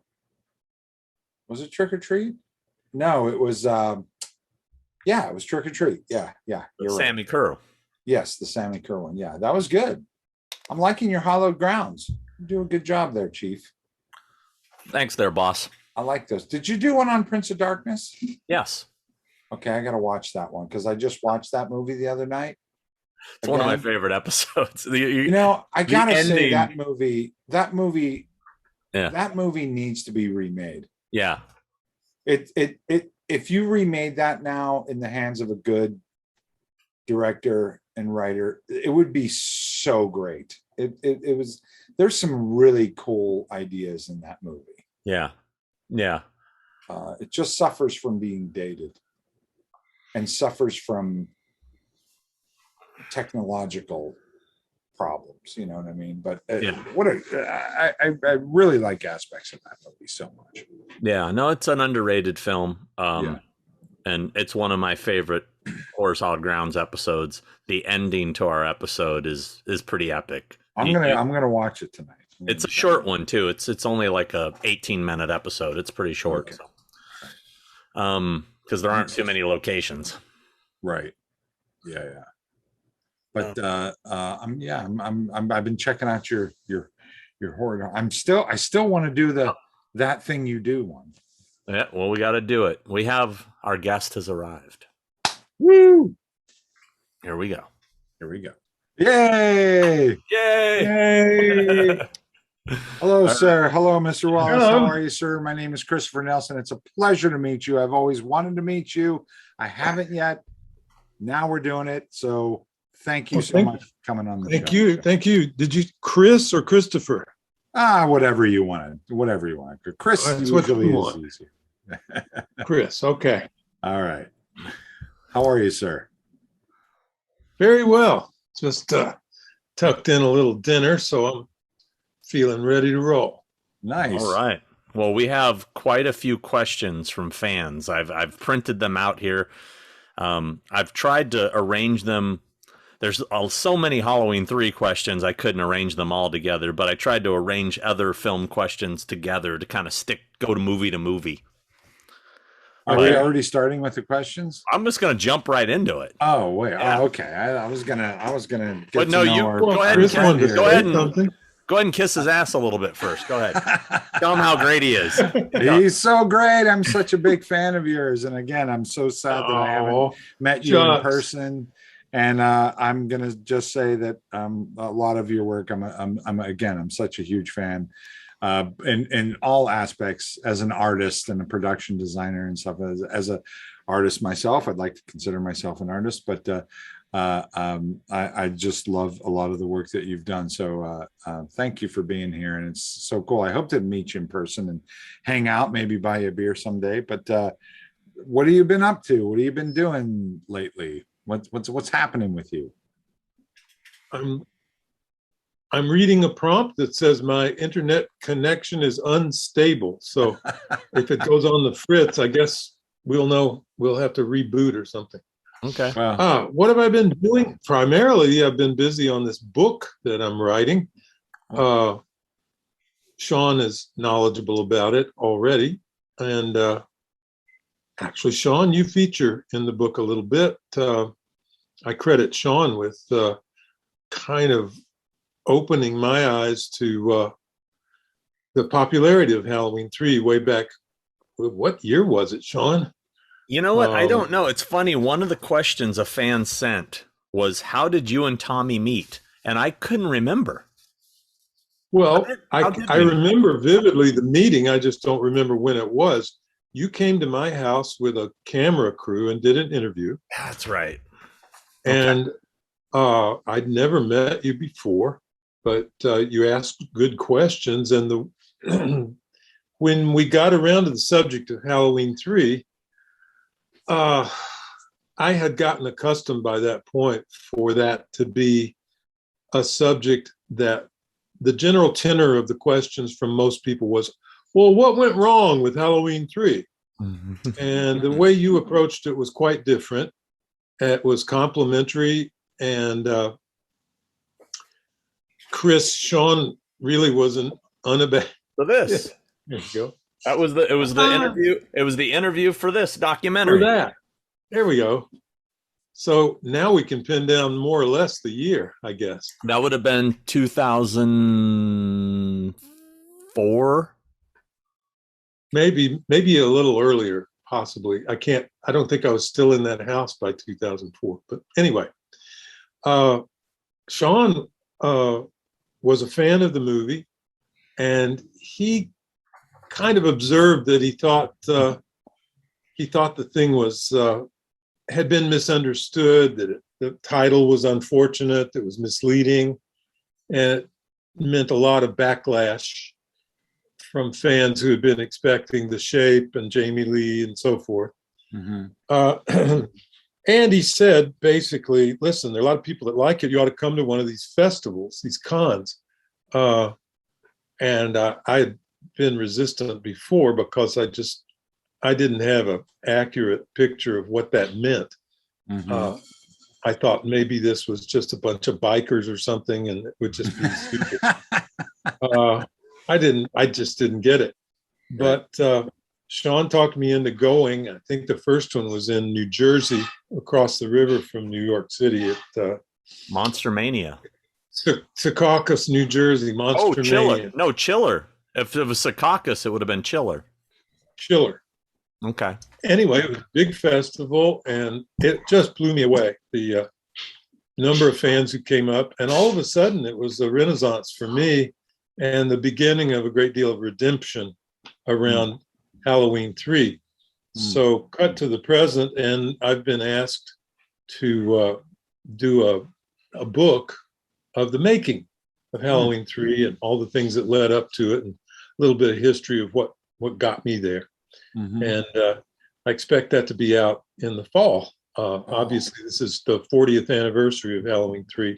So we'll see. I had no idea I had that much to say about it, but I'm up around page 100 now, and just still chugging along. So some of these questions these fans ask might actually make you think of a few more things to write in that book. Okay. I have so many comments and questions about it, but I don't want to take away anything from our fans if they have questions. So maybe I'll refrain until we hear all the questions, and then maybe I'll jump in. But okay. I'm a huge fan of Halloween 3. And I've always been a huge fan of Halloween 3. Even when it came out, I was a huge fan of it. I don't understand. I never understood where that came from, to be honest with you. But I was a huge fan of it. And I was a huge fan of the original Halloween, obviously, in the Michael Myers thing. But it was the logical next step. To me, that was the logical thing. Like that, I got it. Like, okay, great, this is awesome, and it's now let's probably and it's one of the most. It's like one of the coolest, most bizarre, fun movie popcorn. Like that to me, that's a movie you sit down and you get a big bucket of popcorn and you sit down and you watch it. It's got everything you want in it. I don't understand what It was really a demented idea. A lot of credit goes to the original writer Nigel Neal, who ultimately took his name off the picture, and that's a fairly long story. But anyway. Yeah, a demented idea. When I read the script, I was delighted. It needed a lot of work, which John and I did collaboratively and also separately. But demented and crazy and kind of wonderful. Yeah. Well, it took me a few years to appreciate it, because when I first saw it, although I liked the movie, I just couldn't get over the fact that Michael Myers wasn't in it, because unlike today, he kind of is, but he is on the TV. But for me, unlike today, where you see everything on the internet and you hear about everything, us as fans had no idea Michael Myers wasn't in it. I didn't know, and I went to the theater. And I remember being about 30 minutes into the movie, my Aunt Robin took me, and I'm like, are we in the right movie? Because where is Michael Myers? Where the hell is Michael Myers? Oh, wait. And I was tripping out, Let me show you something. The subtitle of the book addresses that issue. I don't know if you can read it, but it says Halloween 3. Where the hell is Michael Myers? That's awesome. I love that. A friend of this is a mock-up. Right. Yeah, anyway, I love it. I bought it already.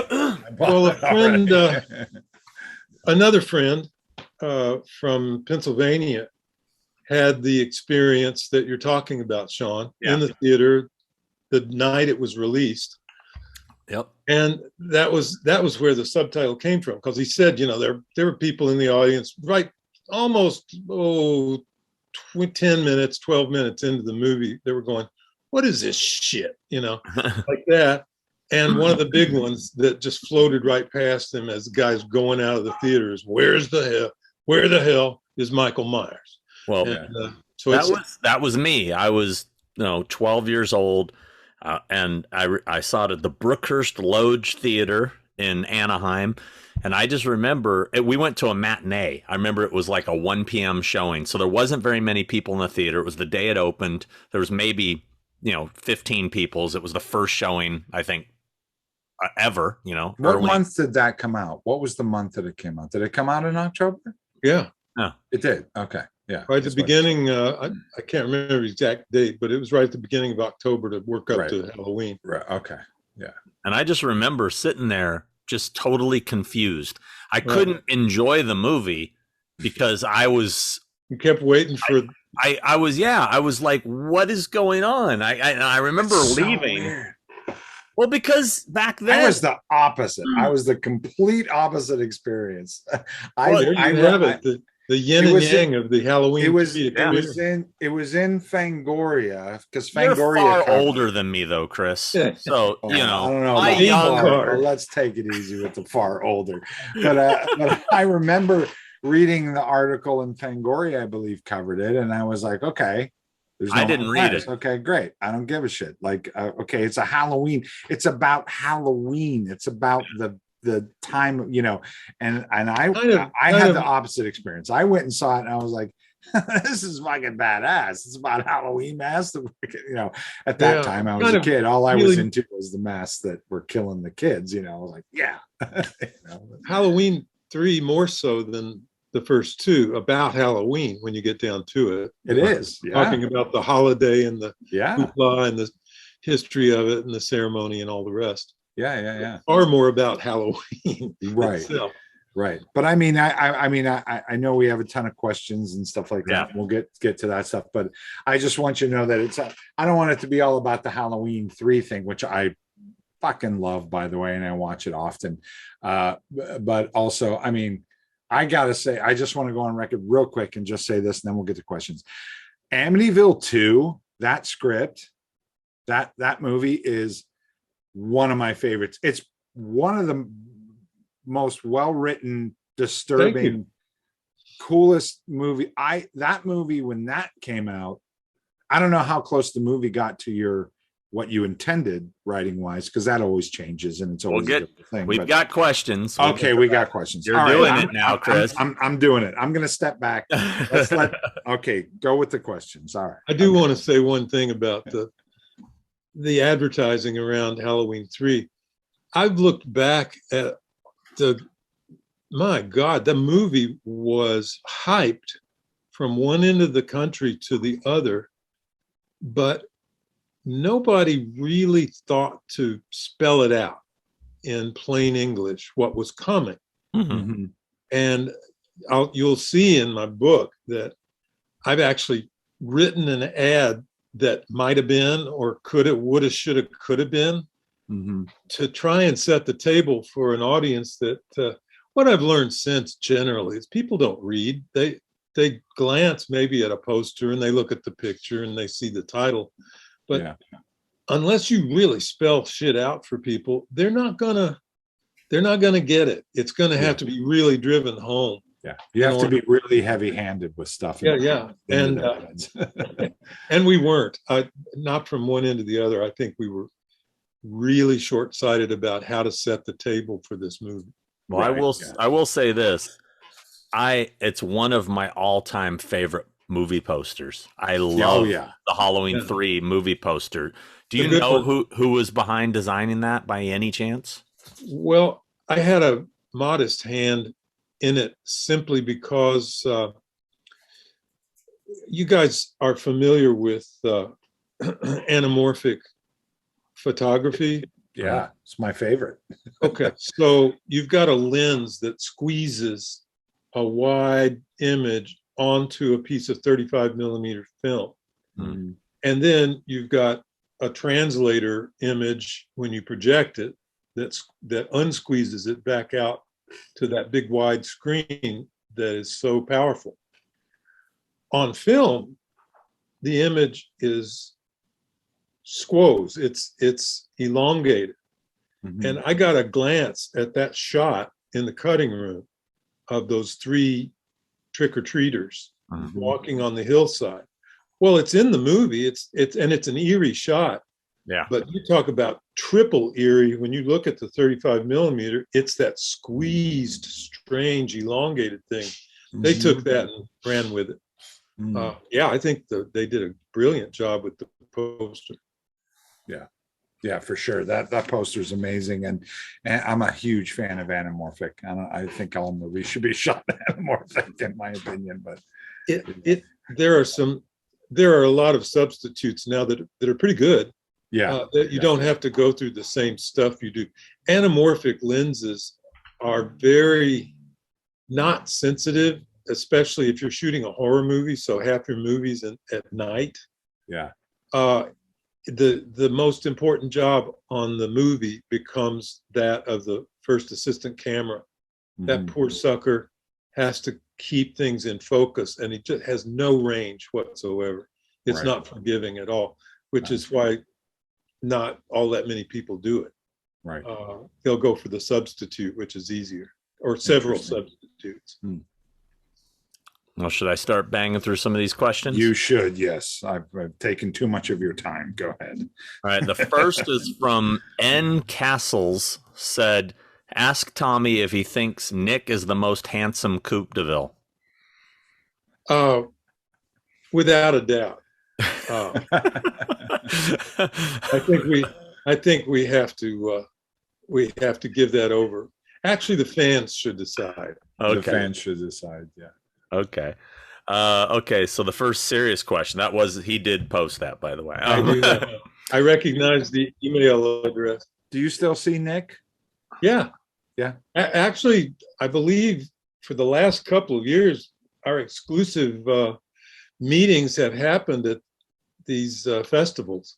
Right. I don't think I've been to see him in Los Angeles, and I know he hasn't been up here. But anyway, we stay in touch. Good. All right. So Brandon Collins said, question for Tommy. For years, we've all known that Michael was played by at various points in the film by Nick Castle, Deborah Hill, yourself, Jim Winburn, Will Sandon, and Thou That Shall Not Be Named. I've also heard that Carpenter himself played Michael in one or two shots. Is this true? And if so, which shots, if you can recall? Now, I personally have always thought that to be rumor, but you tell me. Yeah, it's a silly rumor. I don't recall John ever even putting on the mask. Yeah. Deborah put on the mask for a gag, but she was never in the movie as the Shape. Her hands played the part of young Michael Myers just before he murders his sister. Her hands reach into the kitchen drawer. She did not play the Shape. Let's see. Will Sandlin, we know, played the boy. Yeah. Jim Winburn did the stunt fall.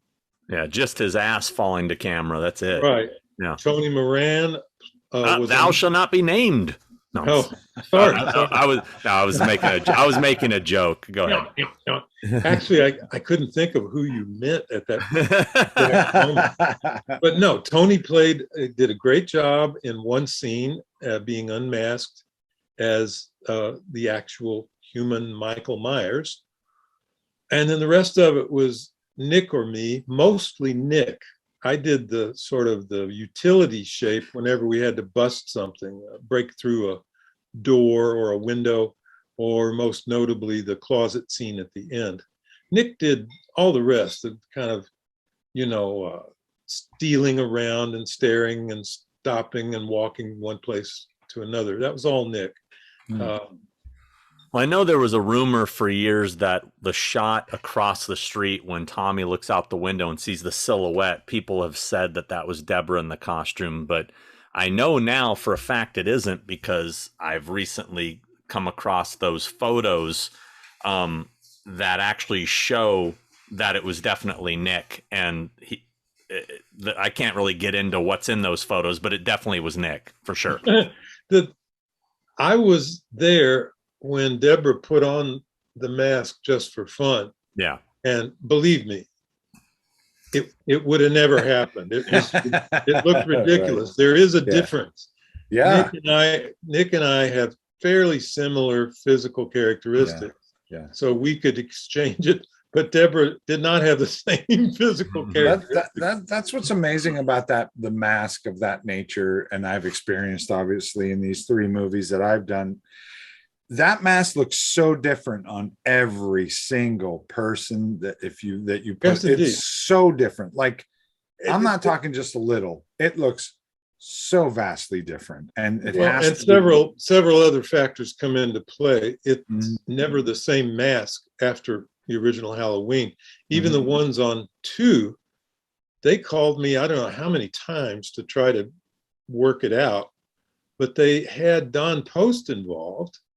And I believe in the end, Sean, you may correct me if I'm wrong, I believe in the end they were going with masks that Don Post was turning out in his mask factory. And rightfully so, because I mean, he'd done the original Star Trek masks. Mm-hmm. However, I do believe that he must have used a little bit thicker latex or something, because the effect is subtly different.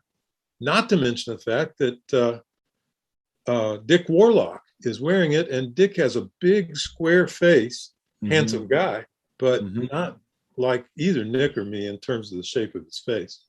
So you're right. It does, Chris. And the thickness, like you going back to what you just said, the thickness of the mask.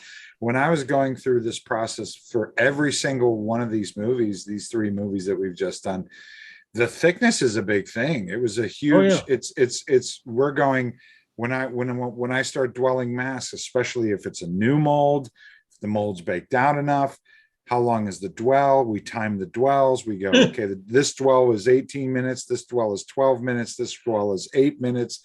And how does that affect the way it sits on it makes the huge, those minutes make and the original biggest difference. The original was El Cheapo thin off the shelf. Yeah. It's amazing. Okay. Next question from his name. Now, mind you, these are their screen names. Okay. Right. Dan Chalice wants to know, he's always been curious about the original Nigel Neal draft of Halloween 3. Do you have any recollection of the major differences between his story and the rewrites you and John did?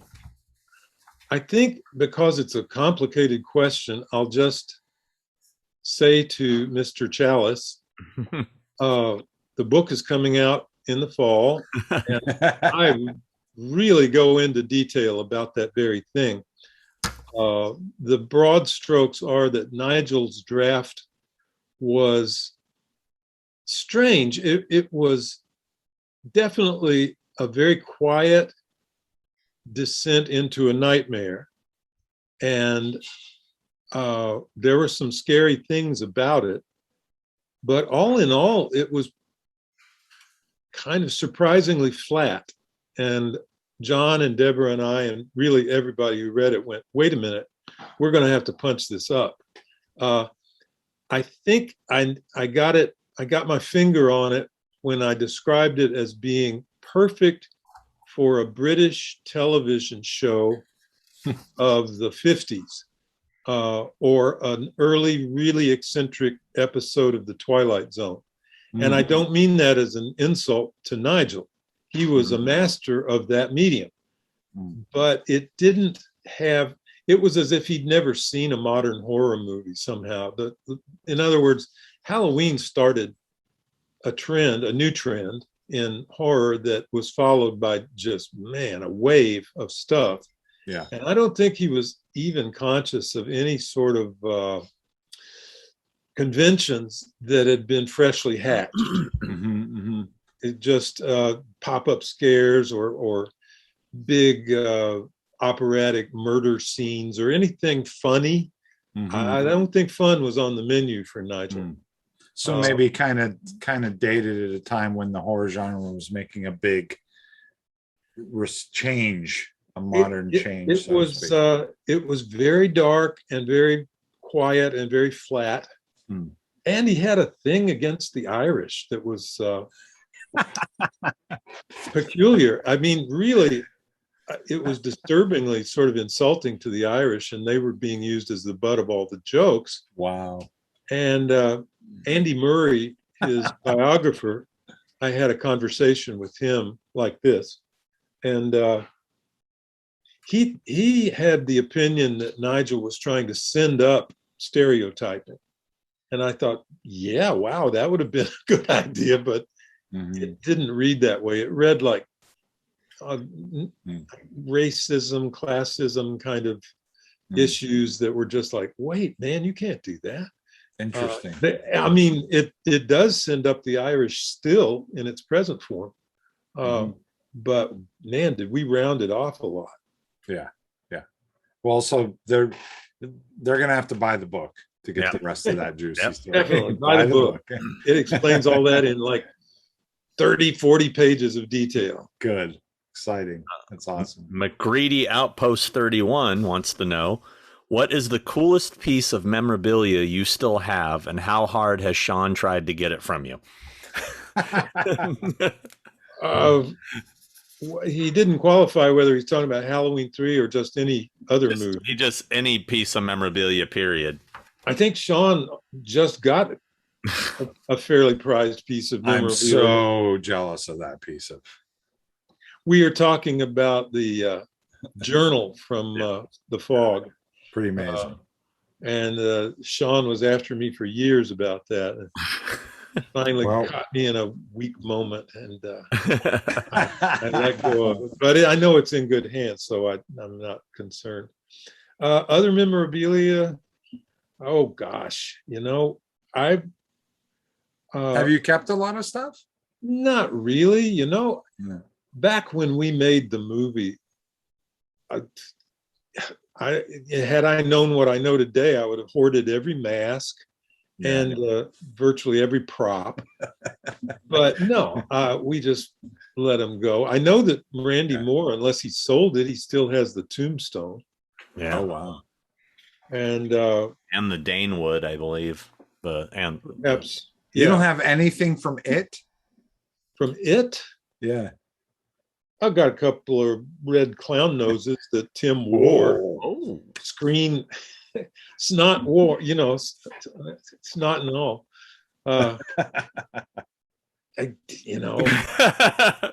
Because I'm not a collector per se, I would have to stop and really think about it. I run across stuff that I've, hoarded away, but my God. Well, you gave me a crew mug for it and for Halloween 3. Yeah. Wow. Those are. I've just about run out of those Halloween 3 mugs. I don't think I'll have one. Can I have one? I'll pay for it. I think I'm out of them. That was Randy designed those, by the way. Oh, really? Well, design not so as you. I mean, he transferred the image of the pumpkin. He created that. He and I are graphic designers from the same art school. Yeah. And I'll just say I'm a huge fan of graphic design. That's something that I would always feel like I mean, I do it for my job to a certain extent in the design phase of makeups and creatures and masks and things like that. But I like the graphic design. I don't know why. It's just something that really interests me. And especially now with technology the way it is, I use a program called Procreate, which is just like literally an app that's on for designers. And I should probably pick it up. It's like it's an easier version of Photoshop. Basically. I'm so old school about graphic design. I learned it before computers were an issue. Yeah. And so all of my skills are old school skills, and I haven't ever really made the jump. Which is I'm the same way. Procreate's the only way. I couldn't get into Photoshop. Procreate was the only link. It was easy enough and simple enough, but still effective enough for me to make that jump into a digital thing from practical. But anyway, sorry. I'll pick up on that because it's definitely. Villains 09 said he would love to know if Tommy still has his original script from Halloween 3. Also, were there any crew jackets made for any of the first 3 Halloween movies? Now, I know there was Halloween 2 crew jackets because I've seen those, but was there anything for part 1 or 3? We had no jackets on Halloween 1. I have seen jackets from crew members. As a matter of fact, I've been looking over stills from Halloween 3 because a lot of that crew were Halloween people. Mm-hmm. It was really great getting on a crew where I had Dean Cundy and several other buddies that were like, oh, it just felt like the best kind of support. Anyway, some of those guys were wearing jackets that said on the back Halloween 1 and 2. So that exists there. Halloween 3, what did we do? Did we have jackets? Just the mugs? I don't think we had jackets. I've never seen a Halloween 3 jacket. No, I don't think we got those. And if there was one, Dick Warlock would have had it because he kept everything. That guy kept everything. Yeah, I don't think we got to do that. Ominous Ambience is the name. wants to know, was there ever talk of bringing back Evil Ed and Amy for Fright Night 2? I came into the picture right at the point that both Evil Ed and Amy were eliminated from the conversation. I think for different reasons, and since I wasn't there, I don't believe I'm qualified to say specifically why.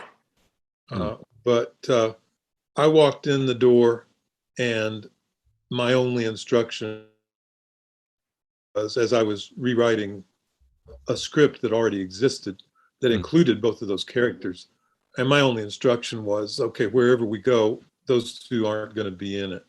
I went, okay, so I could speculate, but I don't think it would be of any use to either of those actors, who are both still working as far as I know. So I just don't have anything else to say about it. Okay. James Spokes wants to know, while directing Fright Night Part 2, what were your thoughts on including other monsters? Was it something you were excited to do, or would you rather have kept it a straight vampire film? The team, if you will, the new team of creeps, whatever they were, included a vampire and like a bug-eating chauffeur that I'm not sure what he was, but he ate bugs. And I guess lived on them because he was full of them when he got killed. And let's see, Belle, what was Belle? It was a kind of a vampire. Well, John Grease was definitely a werewolf. Some sort of werewolfy kind of creature. So there were lots of monsters to choose from. And of course, we followed the original in terms of what happened with Regine at the end, and she sort of turned into a flying creature that echoed the first Fright Night. So, I don't know. Did I answer the question? Really? I guess the question was, would you have rather have stuck with making it just a pure vampire movie, or did you like going outside the box and adding? Oh, yeah. I loved playing around with the genre, the kind of hybrid genre. The big thing for Fright Night, and something I'm very proud of, was maintaining a balance between horror and comedy. I have seen a lot of attempts, and most of them just wind up being kind of ghoulishly funny, but not especially scary or intriguing or suspenseful or stuff like that. And I felt like we did pretty well going up the middle. It's a hard thing to pull off. It's a delicate balance. Yeah. Luke Millhouse said, I love Fright Night 2. Was there ever talk about doing a third? Roddy McDowell called me. Let me see how it was. He called saying that there was some talk of doing another one. As a matter of fact, I believe that for a brief time there, he was going to step into the director's seat. Ooh. But that kind of came to nothing when, I guess by now everybody knows the story of why Fright Night Part 2 never got a decent release. The distributor of the film and his wife were murdered by shotgun just before the movie was to be released, and that kind of scuttled things in a big way. Way. I didn't know that. The Menendez murders, the Menendez brothers, right? They murdered my movie as well as their parents. That's a script right there. That should be.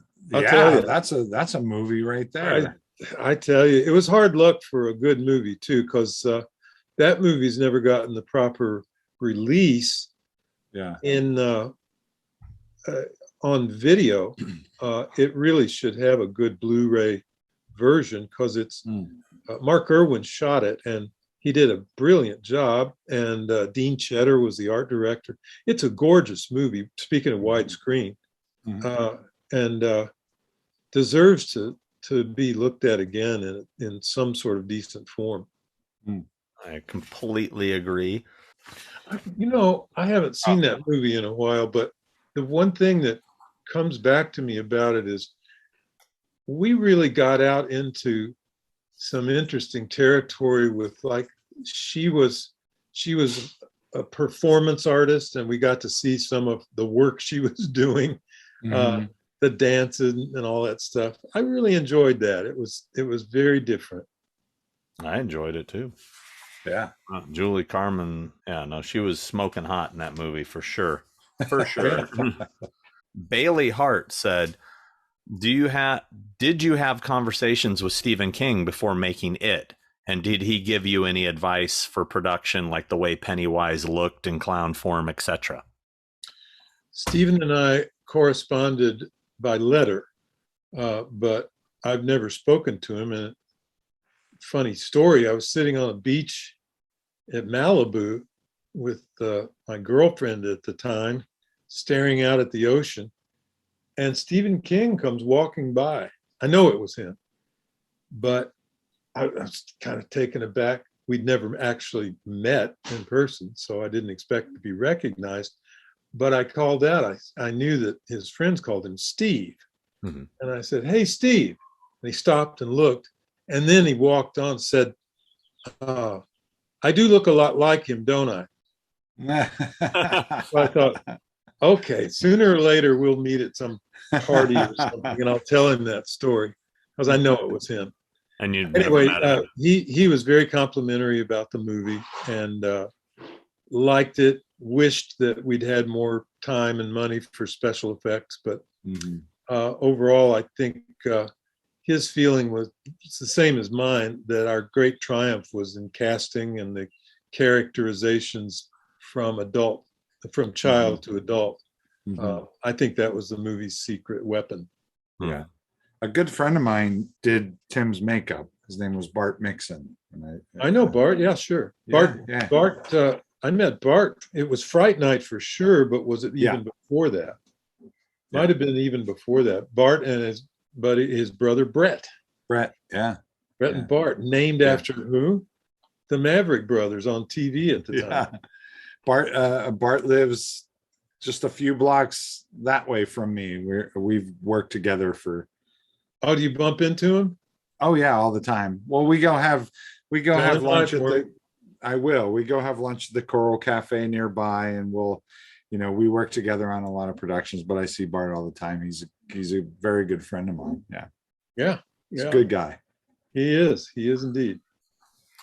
Adam Gray wants to know, when filming the opening scene with little Georgie looking in the sewer drain when he spots Pennywise, did you guys dig that up to fit him in there, or was that just shot on a set somewhere? He said, "I live in Vancouver and went to that sewer drain once, and parts of it looks like it might have been taken out and replaced." He's always been curious, if you recall. It was a set. We shot as much as you can break it down shot by shot. We shot as much as possible on location, but of course we couldn't put little Georgie, Tim Curry down in the thing. And that was just a set outside the soundstage where we were doing, dozens of other shots. It was just a piece of a drain, and it was all tarped up so we could put Tim in there, and it was just as convincing as it could be. Bill Haynes said, "Was the love story of Bill and Audra in It a development you liked about the screenplay, as in to beat the devil last scene?" I'm reading it as it's written, "with Audra on the bike silver, because I really think that's one of my favorite parts of the 1990 It. Huge fan of your career and looking forward to seeing you in Manchester in October." Oh, am I going to Manchester in October? Well, we canceled it last year and postponed it to this year, but we'll see. I mean, okay, assuming the best. If the world's still open, hopefully you'll be going. Yeah. Do you understand that question? Well, the part about beating the devil. Yeah. Oh, that's right. That's from the novel, isn't it? It's a piece of the original 1,000-page novel, I think he's talking about. Well, he put in quotes, was the love story of Bill and Audra in it a development you liked about the screenplay, as in to beat the devil last scene with Audra on the bike silver? Oh, I don't know. Yeah, the question, I don't know if he could you worded it properly. rephrase the question? What was his name? Her name? Billy Haynes. Really? I'd love to answer your question. I just don't understand it. That's okay. The love story of Bill and Audra was my attempt to boil down that part of the 1,000-page novel. That's the best way I can put it.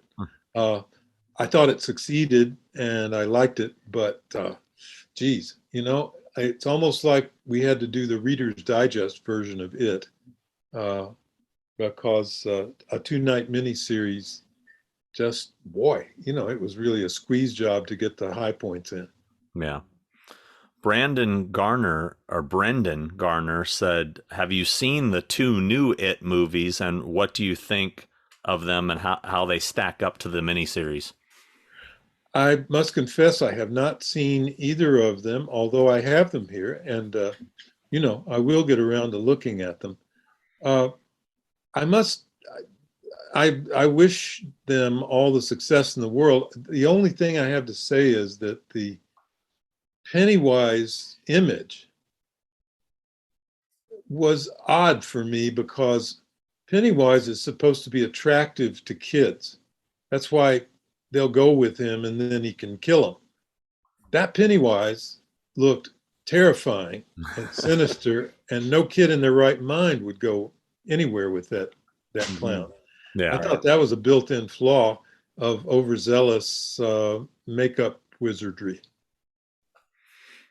Jason Fisher said there were plenty of special effects shots in the It miniseries, including the stop motion. What was the most challenging to achieve or direct? I think I'd have to confess that the giant spider was the most challenging. I knew you were going to say that. At least successful. It was a big disappointment for me. We had a ferocious, terrifying looking spider worked out. Much more muscular. It was more octopus-like in a way. Just great big fat legs that were, it just fit the bill. And damn, when they showed up to put it together for me to shoot it, no explanation. It's just like, this is what we came up with. We couldn't pull off the other one. It's like, wow, that was, wouldn't have hurt to have known that a few days ago, So it was a disappointment. It's okay, that's the least of it all. The spider, to me, is a disappointment in the story. I've been reading for 1,000 pages, and what, really? It's a giant spider? Oh shit. That was kind of how I felt. But then again, it's the book. I wanted to honor the book, and so I tried my best to do that. I have just a real quick question. Sorry. If you had known, just as a technician talking to a director, if you had known that the spider wasn't going to be what you wanted it to be, right? A little earlier, let's say a week, 2 weeks, what changes would you have made, or how would you have approached it? I'm just curious how you put out that fire, or how you creatively change that. You know what I mean? Well, it's possible that plan A would have been, okay, in the end, we're going to have to go with this. Right. Okay? But having had a chance to sleep on it, maybe by lighting a certain way, or by rethinking how I staged the scene, where I put the camera, maybe I can make a different approach to it. That would have been one thing, because when you have time to think about how you're going to shoot a scene, it's great to have a few days to rethink and watch it in your head, and then edit it or put the camera in a different place, all that kind of stuff. the other thing is that with a week or two, I would have sat down with everybody involved and I'd have said, this is not good enough. What can we do? And open up the dialogue for everyone, because sometimes it's the guy sweeping the floor over in the corner that has the best idea. Not necessarily coming all from me.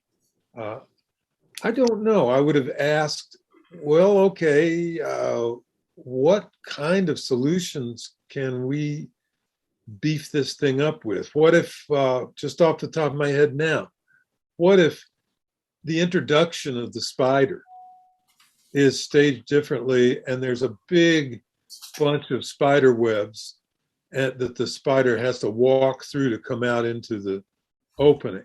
Well, that would give us a chance to camouflage what I didn't like about the spider, was to be all covered with spider web. That might have been a solution. I don't know. That but just having the time, having that at least a moment to change rethink lanes. exactly and come up with something different. Daniel Caruso. This that's something we do whenever it's a long story. Anyway, he wants to know what was used to make up your ghost costume in the fog. He said, I've always wanted to know what it was you guys were actually wearing. There were all the ghosts, except for the star ghost at the end, Rob Bottin's ghost, who wore the glowing eye mask. Blake. All of the ghosts were given the same treatment. By the way, most of those ghosts were like gaffers and electricians. But all of us were given the same treatment. Scraggly old cast off work pants and work shirt, and then yards and yards and yards of gauze just wrapped around and around and around in random ways. There's a still that I sell at these conventions that looks like I'm wearing some sort of Mideastern turban-like thing, but it worked in the movie. That's one of my fondest memories. Is the fog didn't work when we first put it together, put John's music to it, tried it out, and it was okay. But honestly and truly, it just kind of sat there. And the person who had the courage to say it out loud was John. And he said, you know what, this thing doesn't work. We have to tear it down and redo it. And we didn't have much time or much money to speak of. This is way down in post-production. But we devised several scenes to add. John wrote a new score and new sound effects, new mix, everything. And among those pieces that we shot was, I remember one night we were shooting various inserts pertaining to this redo on a sound stage. I think it was at Dick Albane's special effects house. And we fogged up this corner of the studio, and it was getting late at night. Dean lit the scene and gave us a reading until finally it was just John and me. I had on the fog drag, the outfit, and John was behind the camera. And it was like the most primitive kind of student filmmaking. It was me looping up like that, take after take, different ways, and John shooting it. That was very sweet and precious to me, of just like the most elemental kind of filmmaking. And several of those shots are in the movie, and it punches up the moment. Paul Hausenauer said, what did you enjoy the most about working on The Fog? Which I think maybe you just answered. Acting as a pirate, as a ghost pirate, or production design, or something else? What's your fondest memory? I think we did just talk about it. Being the ghost was fun and interesting, and a very sweet memory, personal to John and me. Being production designer on The Fog was just a really tough assignment. I was also the editor, eventually assistant, co-editor. I gave Charles Bornstein his second editing credit, co-editing credit. First one being on Halloween. But it was the work was too hard to call it very much fun. As Dorothy Parker said about writing, it was fun having done it. When it was finished, I felt really good about what we'd done, and it was a good effort and it looked great. But the work was much too hard to have too much fun while it was happening. Yeah. Matt Lucas wants to know whose idea was it to give Tom Atkins the character name of Nick Castle in The Fog? Oh, I'm sure that came out of John's head. He loves to name various characters after his friends or locations after old places in our hometown of Bowling Green, Kentucky. So I'm sure that was John. Okay. Mike Sal said, I'd like to hear some John Ritter / Tim Curry stories from Tommy. Any funny stories to share, and how awesome was it to work with those two? You know, I don't have a lot of funny stories about either of them. We were a good cast and crew. Everyone got along, and John, like the other adult members of the cast, made my job much easier than it could have been. These were big TV stars, and I was a little bit intimidated. And, you know, if they'd been made of different stuff, they could have had me for lunch. But instead, they were very supportive, including John. And, you know, we just got down to business and shot that movie. It was, there was plenty of time, but there was also plenty of material to shoot. So you kind of wind up with the same old story. It's like a TV movie schedule always, even when you've got more money. The Fog's a great example. We had 3 times as much money as Halloween, but the movie was 10 times as complicated. So you wind up back at square one. Tim was very quiet on set, kept to himself, but affable, you know, got along with everybody, had a funny sense of humor that would come out in peculiar ways. You know, he issued T-shirts to everyone that one of his great lines was, don't you wanna, I can't remember where it went, but it was that. And the T-shirt said something about, don't you wanna rap? And that was Tim Curry style humor. He was really good to my kids, you know. That's where the clown noses came from. He gave them clown noses. Oh. And of course, they played with them for 5 minutes, and I found them and said, oh, okay, this will be worth $1 million someday. Wait, what's this? Oh, what's this nonsense? Oh my God. Who's that? Who is that? Oh, no. Get this guy out of here. Interloper. It's the OG shape. How you doing, Nick? Hey, Tommy, how you doing, bud? I'm doing very well, thank you. Well, I heard there was a party and you guys didn't invite me, so I had to crash it. I'm being treated like a VIP here. Really? They sent drinks and everything. Yeah. Damn it. Well, I have my beer. My fake beer. Oh, lucky you. How you doing, buddy? I'm doing pretty good. You know, I just put an invitation in the mail to you for my wedding. Also, you. Sorry, Chris, I don't know you well enough. That's okay, buddy. It's all right, buddy. Yeah. I dropped it in the mail yesterday. Oh my God. When's the blessed event? August the 20th. Do come up, please. Oh my God. That's fantastic. Yeah. Well, I'll have to post it here for all the fans, and they can all we'll post the they can all right here. Everyone that'll be good. up. I'm digging that Citizen Kane ceiling of yours. Yeah, right. Oh, that's pretty nice. Yeah. My ceiling. Yeah. Yeah. You know, this has been here for forever. Charlene's one of Charlene's best friend did murals, of cherubs. That I had that part. When did that happen? Because I don't remember that part. Well, it's been here since the 90s, probably.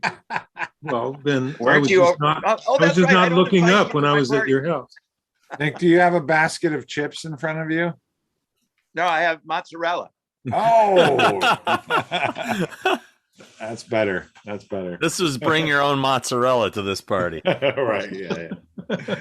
Well, we're in the middle of answering fan questions, Nick. If you wanna stick around and hear Tommy talk about himself. Well, why don't you just be me?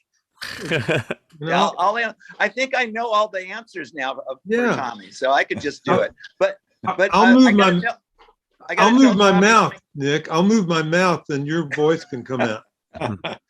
Yeah, I'll stay for a few minutes because I'm eating these mozzarella things, and probably that's not the best company. But no, it's gross. It's really horrible. I just wanted to break in to say hi to my bud. I'm going to see the other Coupe de Ville next week. So really, if you have anything that you need me I got to tell him about this marriage. Did you send him an invite? Yeah, he's invited. Oh, look, that's cool. Do like this. Wear a shirt that has a pocket. Yeah. And reach down in your pocket when you get with him and say, "This is from Tommy," and go like that. Well, that'll mean I'll already have this one up, so there'll be two. Wait a minute, but Sean, did you get my question to Tommy? That was the first one. Yeah, you already did that one. I said, actually, I admitted you were the most handsome, but then I said I thought the fans ought to decide. Yeah, we'll have to do an online poll. Yeah, that's right.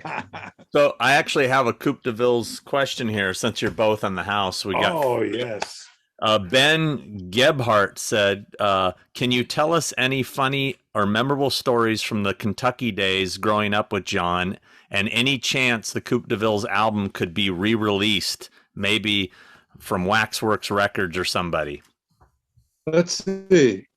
I heard funny and memorable. The answer is no. Okay. But what about the album? Album was never released anyhow. That was a hobby album, it wasn't an actual serious release. So there's, I suppose, a lot of confusion about that sort of thing. John and I really became friends around,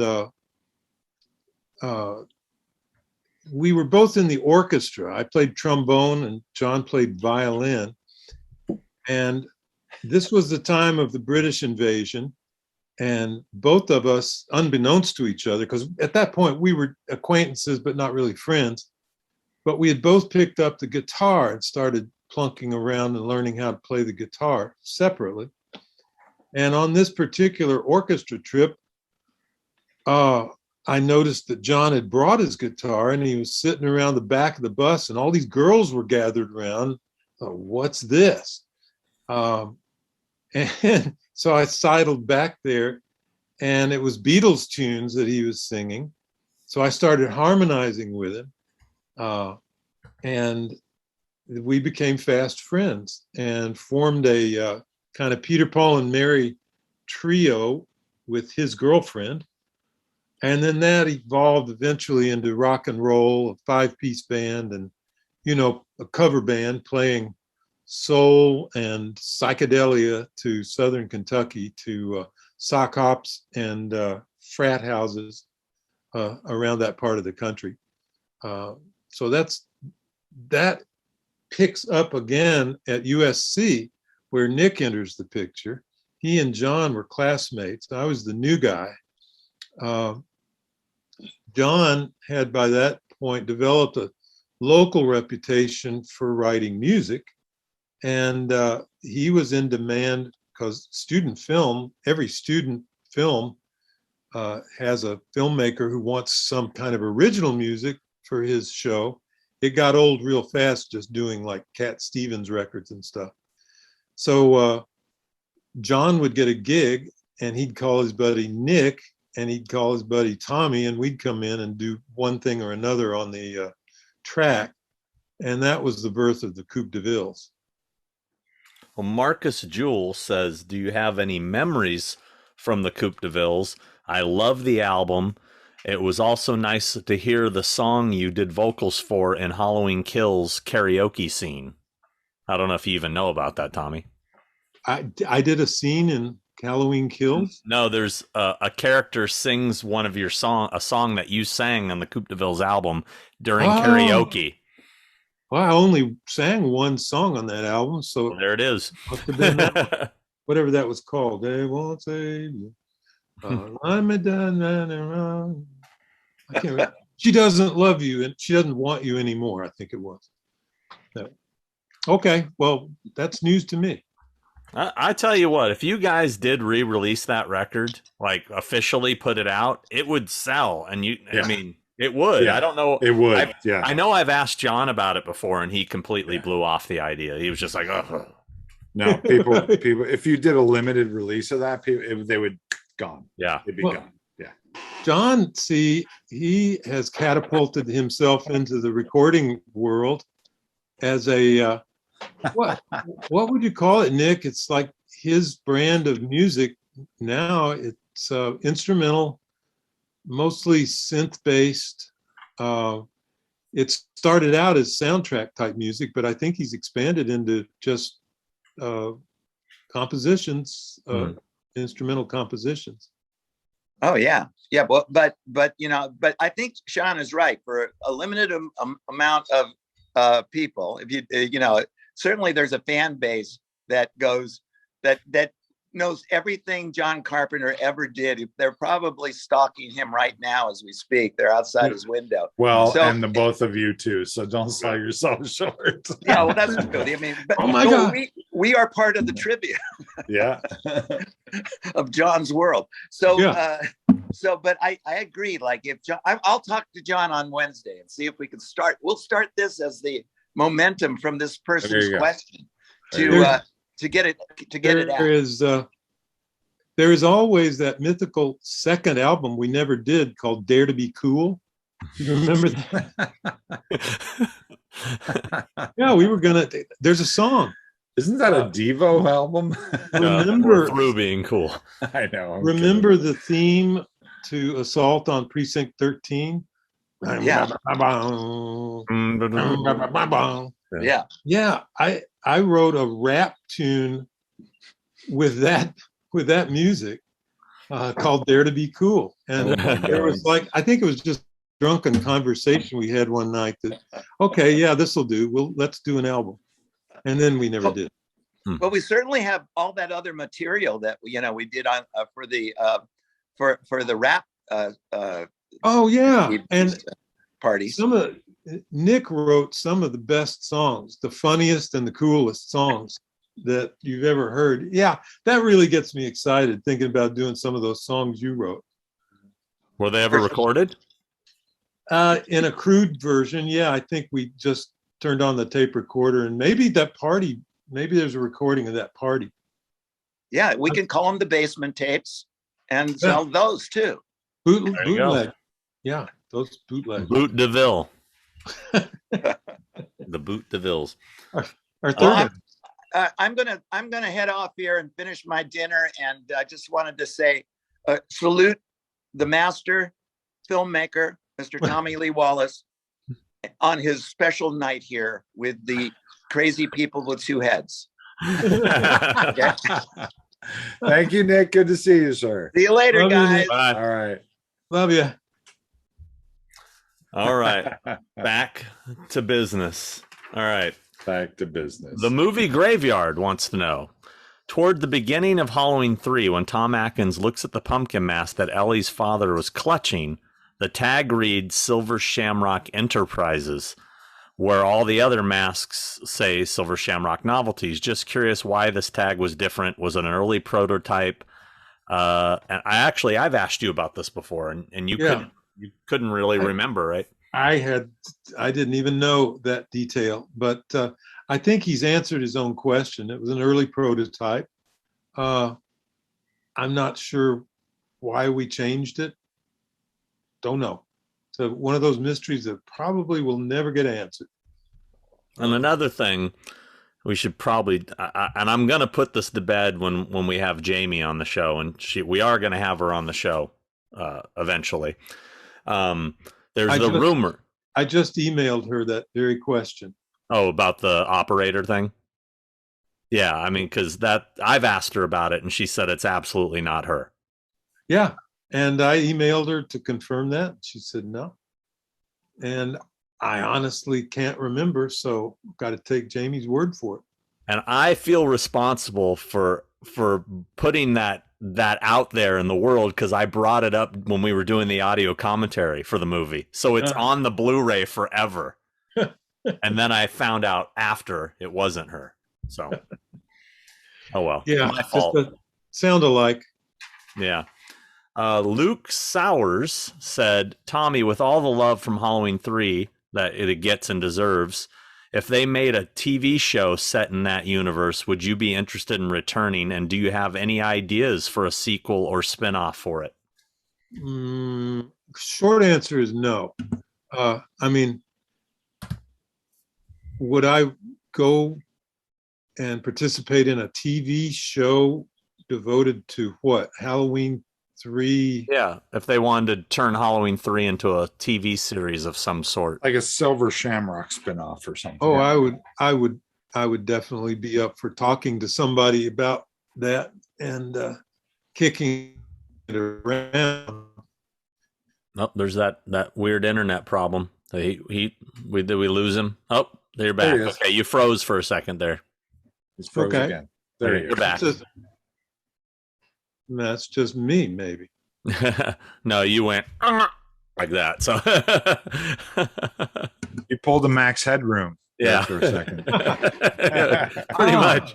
The Classically Deceased said, with so many horror movies being turned into horror series right now, what are your thoughts on Halloween 3 Turn Lemon series? Okay, I answered that. But second part, this person asked, what actor today would you like to see play Dr. Chalice?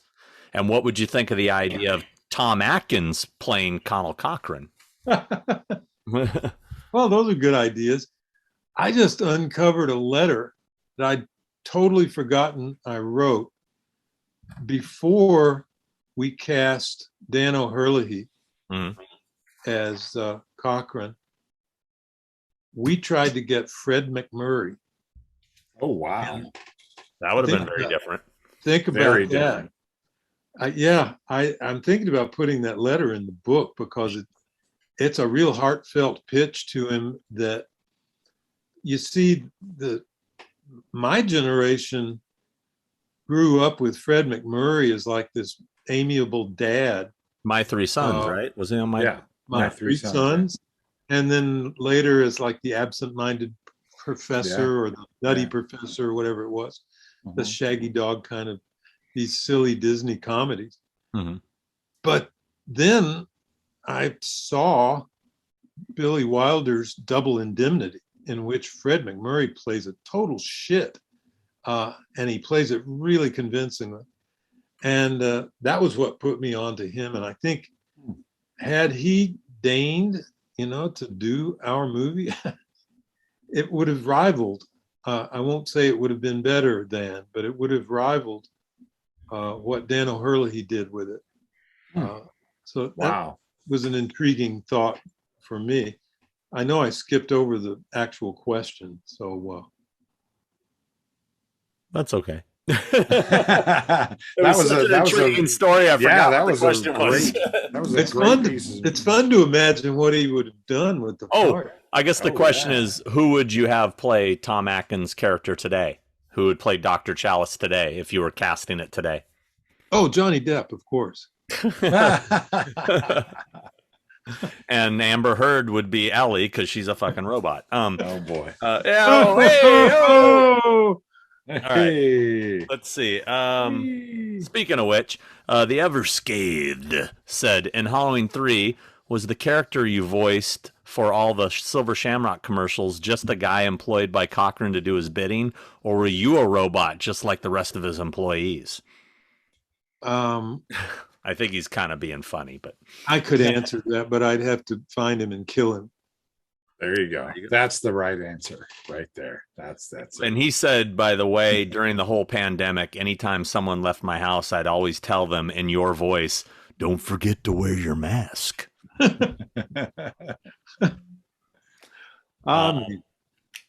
Let's see.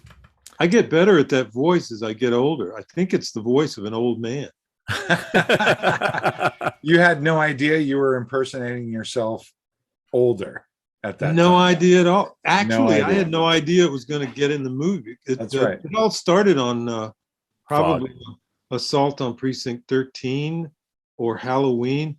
I'm in the cutting room and we need a voice. So I'll do a temp voice, temporary. We'll do the real thing later. And then, at a lot of the time, it was in the end, it was like, I'll just go with that, That'll be fine. Is that what happened with the KAB radio thing? Was that, or were you intended to be the voice? I think it was, I did it as a temp, but I did it the best I could. And I think John got used to it and we all liked it. So there wasn't any reason to replace it after a while. Because I work, you modulate your voice. You try to do just exactly the way they're trained. You do it very well, Sean. But yeah, it started out temp and wound up perm. I have a question. Can I ask a question real quick? You can. Who wrote I have to know who wrote the song from Halloween 3? The Silver Shamrock. Oh, I did. It's to London Bridge. Okay. Yeah. I just had to know. And the instrumentation. And put it in everyone's head right now. The instrumentation comes from, I took piano lessons when I was young. Mm-hmm. And the classic recital number you learn after you become halfway competent on the instrument is called the spinning song.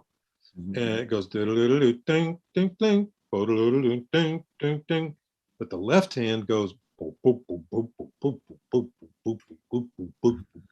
That's where that came from. And I love those voices. It was my version of the Chipmunks, only these chipmunks sounded evil and like padded cell evil. I really like that effect because it cut the difference between, okay, the kid characters in the movie might be convinced by this as something fun, but any adult listening in the audience knows this is evil shit. That's creepy as fuck. Yeah. Almost like any 70s song. Yeah. I'm always like, do they have any idea how creepy this song is?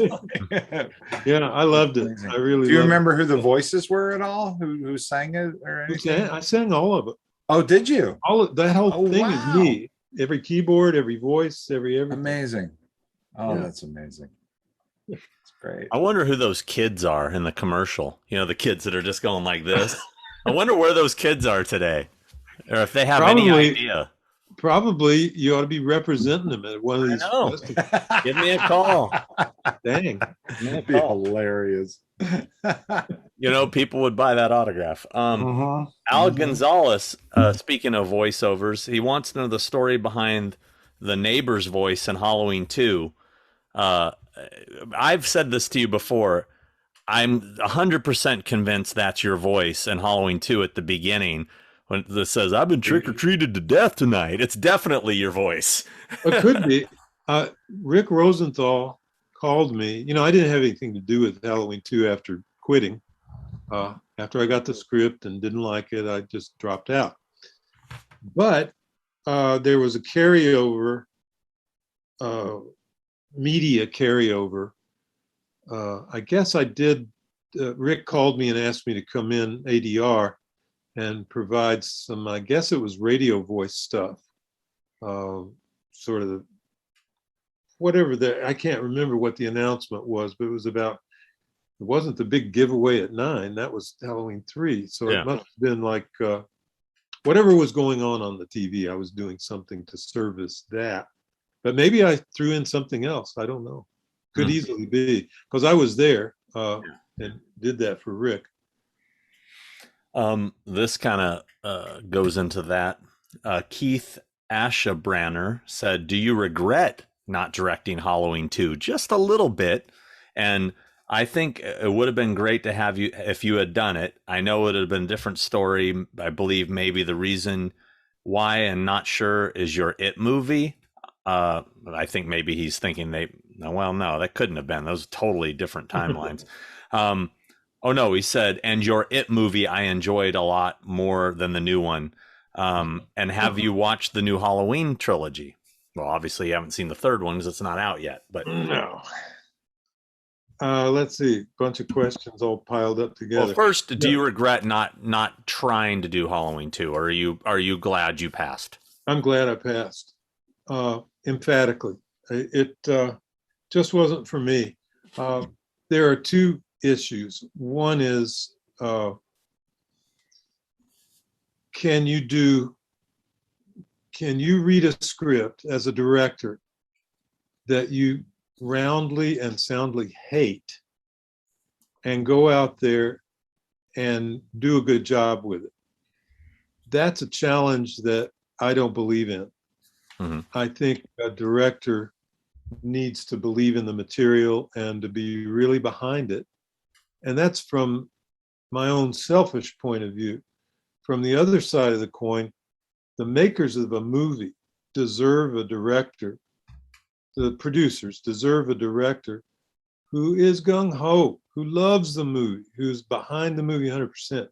It would have been counterfeit, and I'm sure it would have advanced my career probably in some way. Rick Rosenthal went on and got Bad Boys out of it, I believe. It could have been a career catapult of some sort, but I don't regret it at all. No. Now, if they had given you the right to write your own script for Halloween 2, would you have then done it? Yes. I would have done a 5 years later version, more or less along the lines of what H2O did. Laurie Strode is off at some college somewhere. She's been traumatized.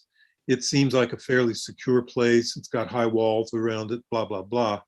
And then, of course, here comes the shape to make her life miserable. I would have done that. I would have taken that approach. That was the approach I was lobbying for Halloween 2. But John decided to go with a 5 minutes later version, which, I understand what caused it to go the way it went. That sequel didn't happen right after the first one. 2-3 years went by.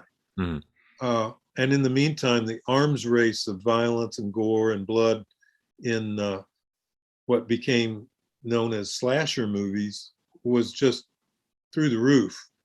So I feel like John probably felt he had to compete in a different way. And the movie speaks for itself. It was successful at the box office and made the investors happy. So there was that. But I'm glad I didn't do that movie. Dustin Egan wants to know, he said, I live near Dayton, Ohio, and I've always wanted to ask Tommy why Dayton was chosen as one of the locations for the trick-or-treaters in Halloween 3. It's just subconscious, just grab a handful of cities. I had a buddy who came from Dayton in college, not too long before that. Maybe that popped up, but no special reason. Just random towns. Jerry Bradshaw, not Terry Bradshaw, Jerry Bradshaw said, cousin, when constructing the Halloween 3 montage of the various cities of trick-or-treaters, did you ever think about including Haddonfield, Illinois? Oh, that would have been cute. Yeah. Next time.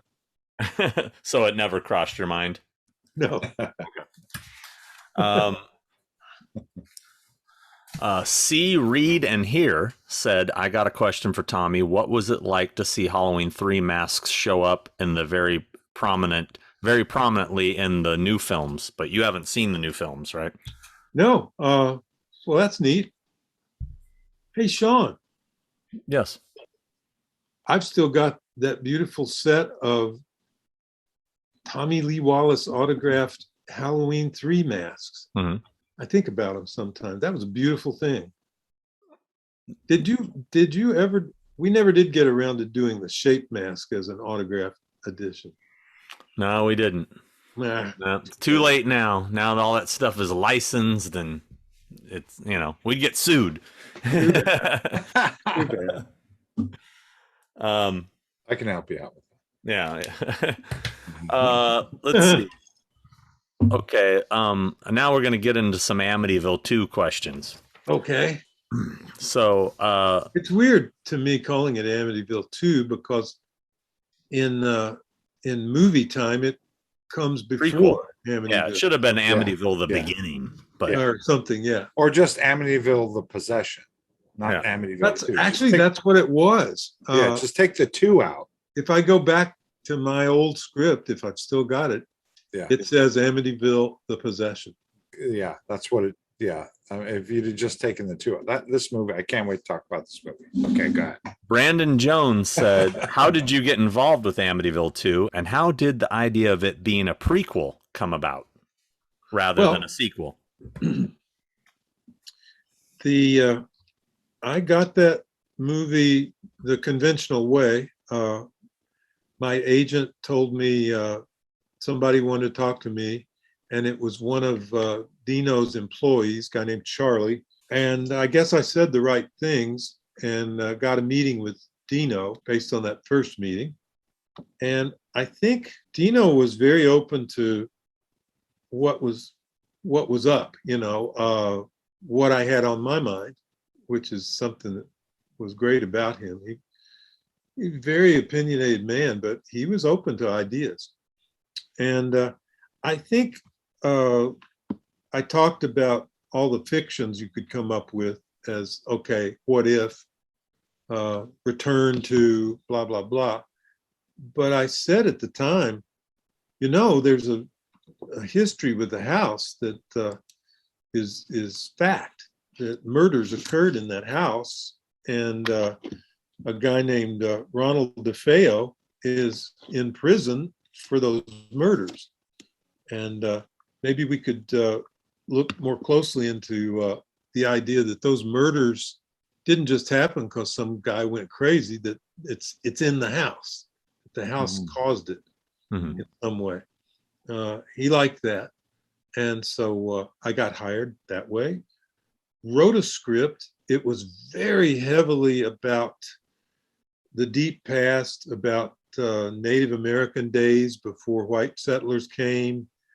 There was a lot of drama involving the prison itself and DeFeo in the prison. And the big capper was that there was a Native American spirit living in Donald DeFeo's body, which reveals itself to the interviewer during the course, kind of interview with a vampire in a way. Anyway, I wrote this entire script and Dino read it and he hated it. He just hated it. And so I no longer owed them anything. I could have walked away in disgust, but I really wanted a happy customer. So I just sat down and wrote another script. I listened to Dino. He had some concerns. More conventional kind of stuff was what he was after. And he wanted it to occur mostly around the house. And so I just wrote another whole script, and that's what became The Possession.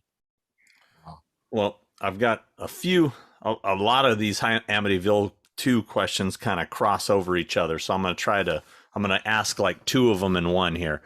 The Annoying E says, when it comes to Amityville 2, The Possession, was there some sort of legal issues with the DeFeo family since it was based on them, but you changed the name to the Montellis? Did you consult with Ronald DeFeo Jr. while making the film?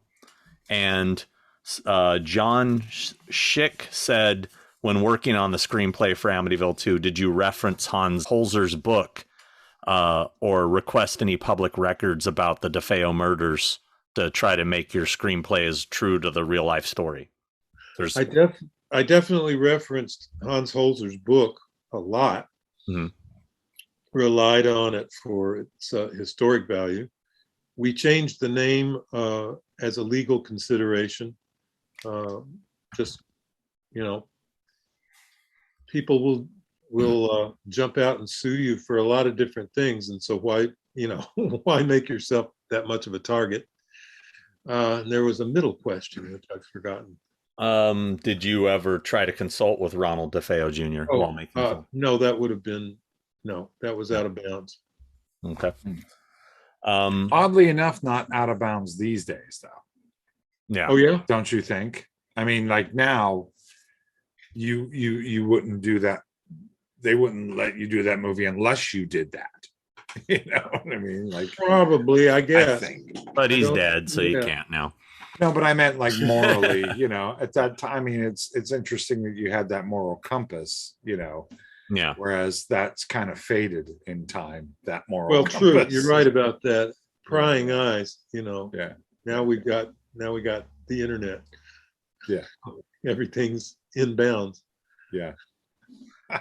T. Heilman said, do you have any insight into even darker content that was exercised from Amityville 2? I understand the incest angle and Burt Young's spousal assault stuff was even more ramped up. Also, any recollections about Dardano Scatti's contributions to the screenplay and how they differed from yours? Wait,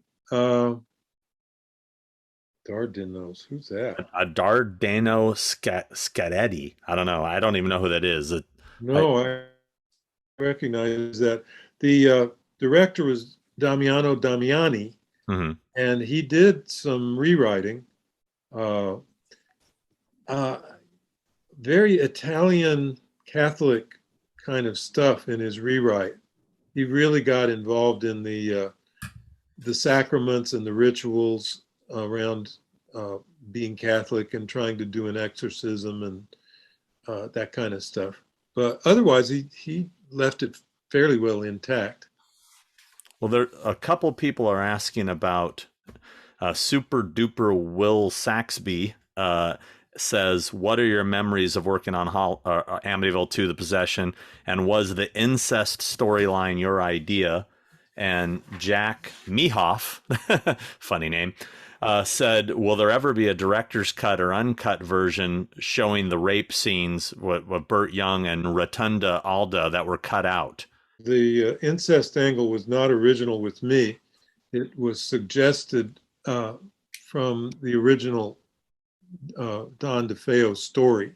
There was some hint that there would have been maybe some sexual activity between him and his sister. Let's see, what else? The rape scene between the husband. I don't know anything about that. I wasn't privy to the cut or to. I didn't attend. Actually, coincidentally, as I wrapped that up and was starting to adapt a novel called The Fifth Horseman for Dino, he liked my writing and he wanted me. I was in New York, and he said, "Here, read this book. I want you to adapt it," which I thought was great because it was not horror, and every horror person gets pigeonholed pretty quick. So I was looking for other possibilities to expand my horizons. And that's when Deborah Hill called about Halloween 3. Horror Fan Addict 78, this is probably a question more for the director, but maybe you have some insight. He said, in Amityville 2, there's plenty of scenes shot from the evil spirit's POV, which are amazing and creepy. The continuous shot of the evil following Sonny upstairs and possessing him was very similar to the opening shot of Halloween 1978. Were those inspired from that POV shots in the original Halloween? Well, I was well aware of the technical possibilities after going through the original Halloween shot at the beginning, big one take masterpiece. When I would write anything, I was carrying with me the technical knowledge of how you could bring this off. So I generally didn't write stuff that I didn't know how to do it.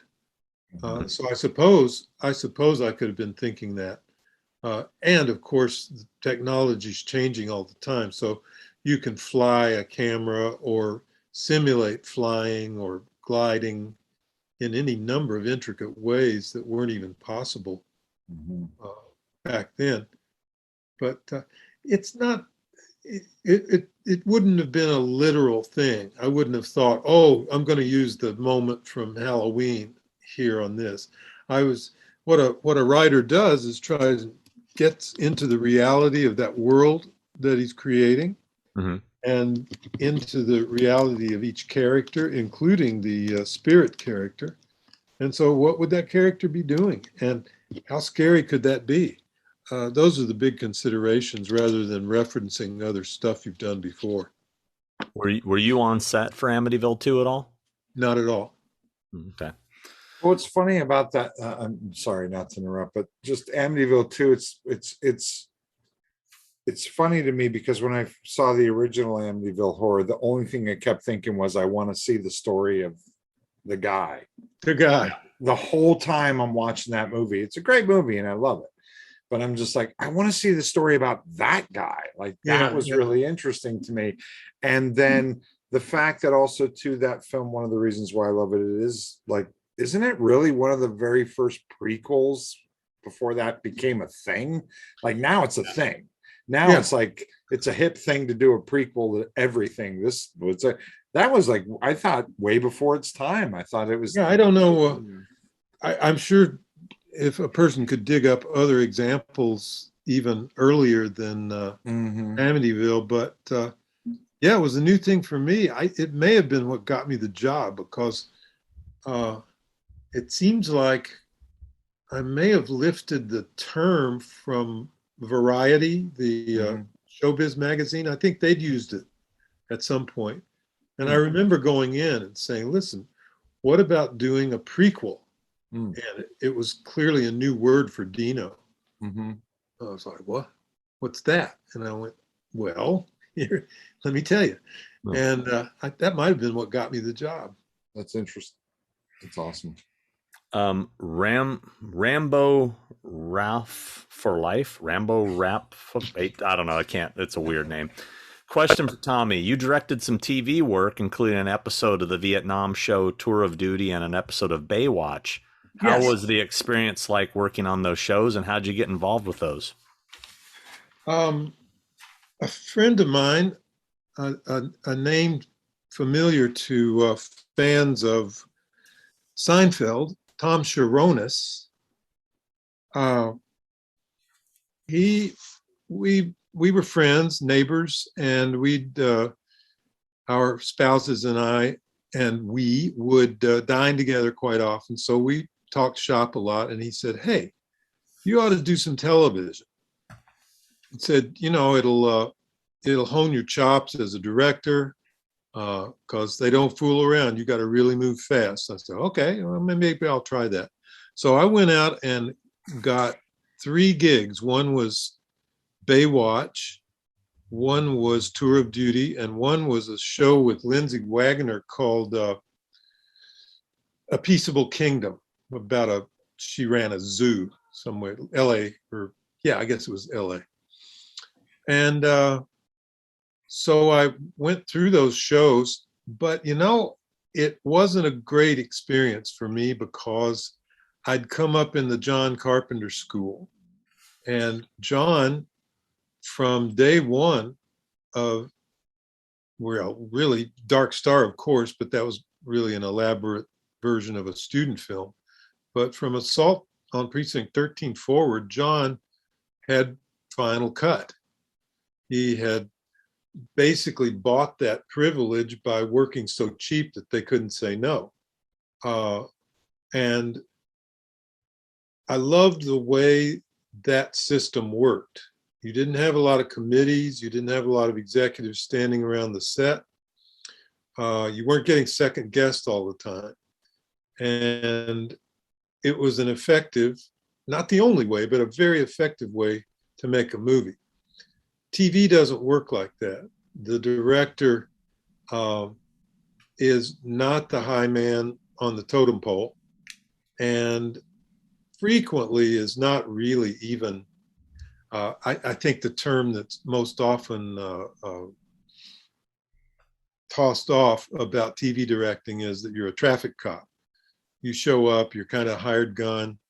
You are nice with the actors and you help them block and get their performances.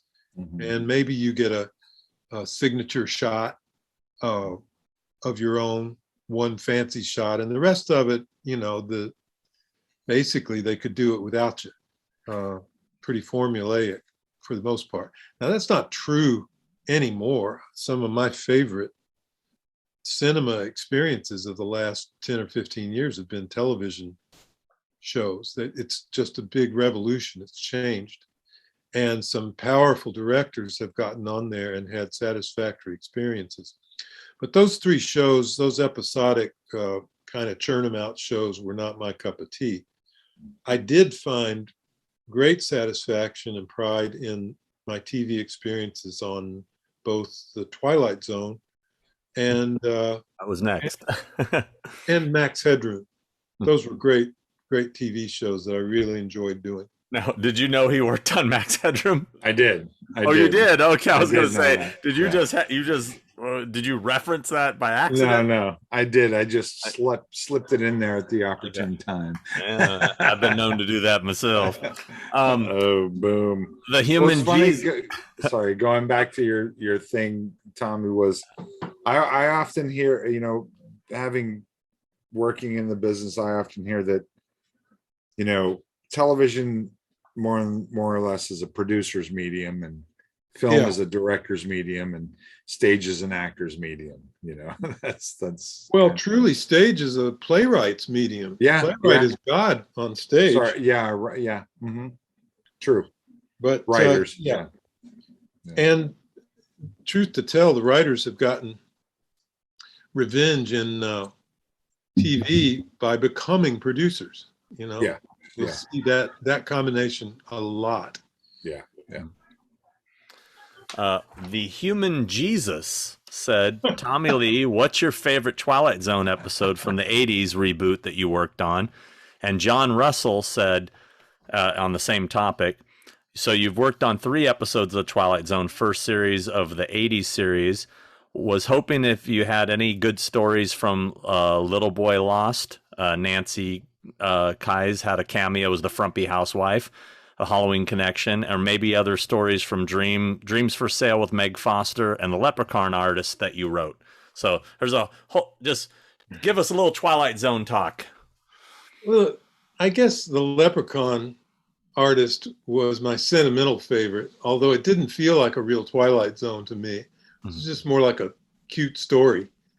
The most Twilight Zone-y of the 3, I think, would have been the Meg Foster one. What was that one called? Dreams for Sale. Dreams for Sale. Yeah, we find out that she's been in like a dream booth that short circuits and kind of fries her, I think, as I recall. Now, did you work with her before John did on They Live? Or was that after? No, I think I worked with her first. Okay. Funny, Julie Carmen, Meg Foster, several of these people. You'd think, being buddies, he would call me up and go, "What? Hey, anything I need to know about Meg or or anything like that?" He probably just saw them in your work and then hired them. Said, "Yeah, okay." Speaking of which, I found that Julie Carmen question. Somebody said, where was it? Now I had it and I lost it. Here it is. Whatever happened to the actress who played Regine in Fright Night 2? Where is she now? I can't find anything on her. Well, she's on Instagram. You can find her there, Julie Carmen. And if you happen to get the In the Mouth of Madness Blu-ray from Scream Factory, I interviewed her on it, so you can see her. That was from like 4 years ago. So she's still out there. She's doing a lot of, I think, activism stuff. You got her to one of these cons, didn't you? once, like back in 2007. Yeah. Like she did one, and she wasn't really a big fan, but she's sweet. I mean, we've stayed in touch since the In the Mouth of Madness interviews, so we're friends on Instagram. She comments on my stuff now and then. Well, she, I went to that show. So I think that's the only time I've seen her since way back when. That was Texas. I think that was, yeah. San Antonio, maybe? I think it was Dallas. I think it was called Fear Fest. It was a short-lived convention. So I've been kind of staying away from the Halloween 3 questions because they dominated this interview. If I had just so I'm just going to pick some of the best ones because I know we've been running long. Okay. So let's see here. Let's see. This is a good one. Were there any other mask concepts used for Season of the Witch other than the 3 iconic ones we've all come to know and love? And this is from David Saunier. That's a good question. I was just looking through a notebook, my own notebook, production notebook from that time. And I saw a few odd drawings that I had made, real quick, doodle drawings of a pig and a clown, but we zeroed in on the pumpkin pretty fast. We only could afford to design one mask, and fortunately Don Post had the witch and the skeleton already on his shelf. So all we had to do was just point at those and go, yeah, those will do fine. Incidentally, the skeleton originally came in pink and green as well as white, and they glowed in the dark. Vic Rules 666 said, are there sketch designs or storyboards that you did for any of your films that you kept that people could see? Or yeah, you're going to see some of the storyboards from Halloween 3 in the new book. Awesome. Coming. Got to buy the book, everyone. Got to buy the book. Buy that book. Buy that damn book. Which of your movies do you consider to be your best? I think I was doing pretty well with It. And a movie that most people haven't seen that came right after It was a miniseries, 2-night miniseries like It, called And the Sea Will Tell. Frankly, I think that's my best work. That question was from Janik Fonu. I don't want to not give him credit. Mark Beer, who's a very talented artist, does a lot of our art, said he wanted to know, John Carpenter took inspiration for The Fog by visiting Stonehenge. Was this visit also the genesis for your idea in Season of the Witch? I don't know if there was any connection. He never mentioned it. I think John and Deborah's intent with The Fog was just to tell a good ghost story. That was the deeper inspiration, was just let's have a sit down by the fire ghost story. And but yeah, I guess he had mentioned that he visited Stonehenge back then. I don't think there was any connection by the time Halloween 3 came along. Jay Money wanted to know, he said, could you please ask Tommy what the filming dates for Halloween 3 were? I'm totally geeking out about this movie, driving my wife nuts, and I've looked all over for information and can't find it. I'd love to know any and all specifics. Basically wants to know when you shot it. Well, you wait until the fall. Gotta buy the book. You gotta buy the book. I can tell you that we started shooting in mid-April of 1982, and the shoot was about 30 days long. And I'm not so good with the dates, but I am documenting that kind of stuff in the book. Alex Bailey, a serious deep dive question for Tommy. One of the funniest moments on Horror's Hollow Grounds was the Halloween 3 location. Sean was having an interesting exchange with a guy asking him to leave. What was going through your mind when Sean was shaking his junk at him and offering a scrap, British for fight, in the parking lot. Oh, that suited me just fine. I think I'm kind of like Sean in that regard. If some asshole wants to take up with me, I'm ready. I was right there with Sean on that. It was like, okay, if that guy actually comes out here, we're going to kick his ass. But do you remember what you said to me? What did I say? I'll never forget this. The guy went back into his apartment and you turned to me and you said, Sean, I don't think that was a very good idea. And I'm like, why? And you're like, what if he comes out with a gun? And I turned in, I'm like, yeah, I didn't think of that. But do you remember what he came out with? What did he come out with? A baseball bat. But then the guy that was taking us around, who like owned the properties, remember, he stopped him and made him go back in his apartment. Yeah, he was off his meds or something. Oh, he was a crackhead or something. Yeah, I think so. Here's anyway, it would have been fun if he'd come out honest, just knuckles bared, wanting to do something to us. Well, he looked like he was about 150 pounds soaking wet. He was like a skinny. He looked like Killer Bob from Twin Peaks. He just was a skinny, long-haired freak. And I mean, the fact that we were there for what, maybe not even 5 minutes, and we weren't even filming, and the guy just walked out and started cursing at us. And we weren't making any noise either. We were just talking. Yeah, it was. So many people ask me if that was fake, if we staged that. I'm like, no, it was completely real. In the novelization of Halloween 3 Season of the Witch by Jack Martin, aka Dennis Etchinson, there's a chapter in the beginning of the book that has Dr. Chalice stopping into a convenience store on a rainy night and purchasing a cheap Halloween mask he later gives his 2 children.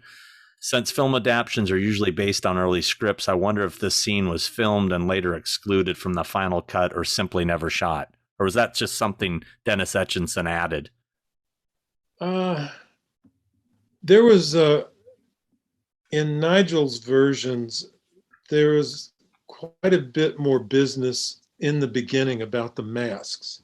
Actually, the first time we meet Chalice in Nigel's version, he's in a mask store with his kids. And, well, it's a gag shop, selling plastic vomit and whoopee cushions and novelty Halloween store. Novelty store, yeah.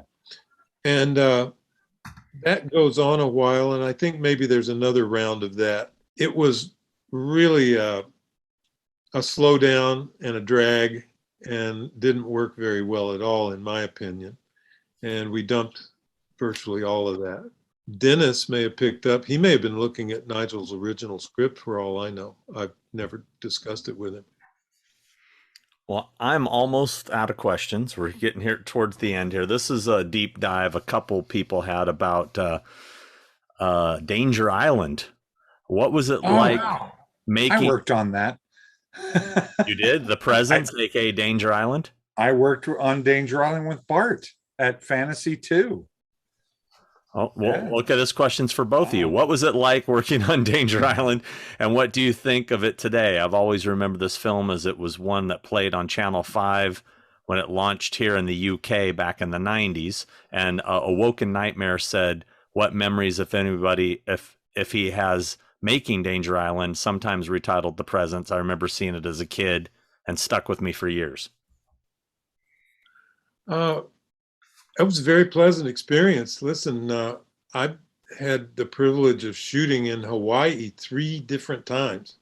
And you can't complain very loudly when that part of the package is, okay, we're going to go to Hawaii and shoot. Okay. Right. Yeah. Whatever that is, I'm down for it. But it was a fun shoot. It was trying to be Lost.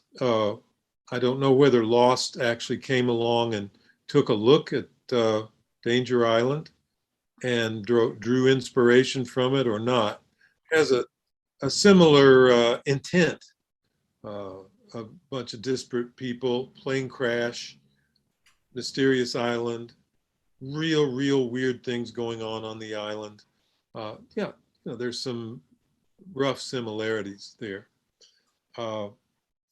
I wish it had been weirder. I wish we'd been able to do a little more with it. But all in all, can't complain. It was a fun experience.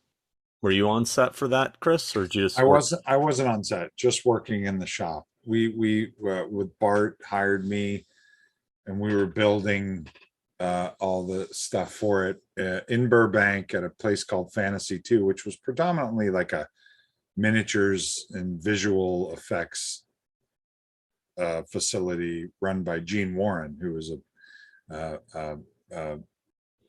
legendary visual effects and miniature builder and special effects. But that's where Gene just died. Yeah, he died recently. But yeah, but Bart had a workshop out of Fantasy 2, and I remember going there every day, and I was working on Danger Island, and we made like this Gillman, kind of like a Gillman guy, you know, and I remember tentacles. I remember all kinds of stuff we made for that movie. And I remember working on that. I was very proud to have been working on that. So yeah, that was a long time ago. What year was that? Jeez, 90s. It says 91, 90, maybe 90. No, it would have been later than that. 93, 94, somewhere in there. Okay. Donald Landomi just wants to know if you've ever been to Australia. No, it's on my bucket. On your bucket list? Australia is one of the best countries on this planet. I love Australia. Yeah. Been there 5 times. Yeah, I love it. I would move there in a second if I could. Jill wants to know of the 3 Halloween 3 masks, which is your favorite? I guess I'll go with the jack-o'-lantern, the pumpkin. Agreed. They're all 3 fun, and I think they're. Oh, let's see. They go together very well. There you go. You should have wore the hat tonight. Yeah, I forgot. I love the combination of the 3, the colors. What they do together is fairly cool. Yeah, the perfect. Did you ever develop any ideas for a sequel for Halloween 3 if it had continued? Fan man. No. Just I never went there. I can't imagine. You know, because the first 10 years after Halloween 3, I was living with this illusion. I'd sort of given up on the idea that it was a good movie. I'd been proud of it, and then it came out and it got trashed. And I thought, oh, okay, just best to put that in the past. So anytime anyone would mention a sequel, it would be like, no, that's the last thing I want to do.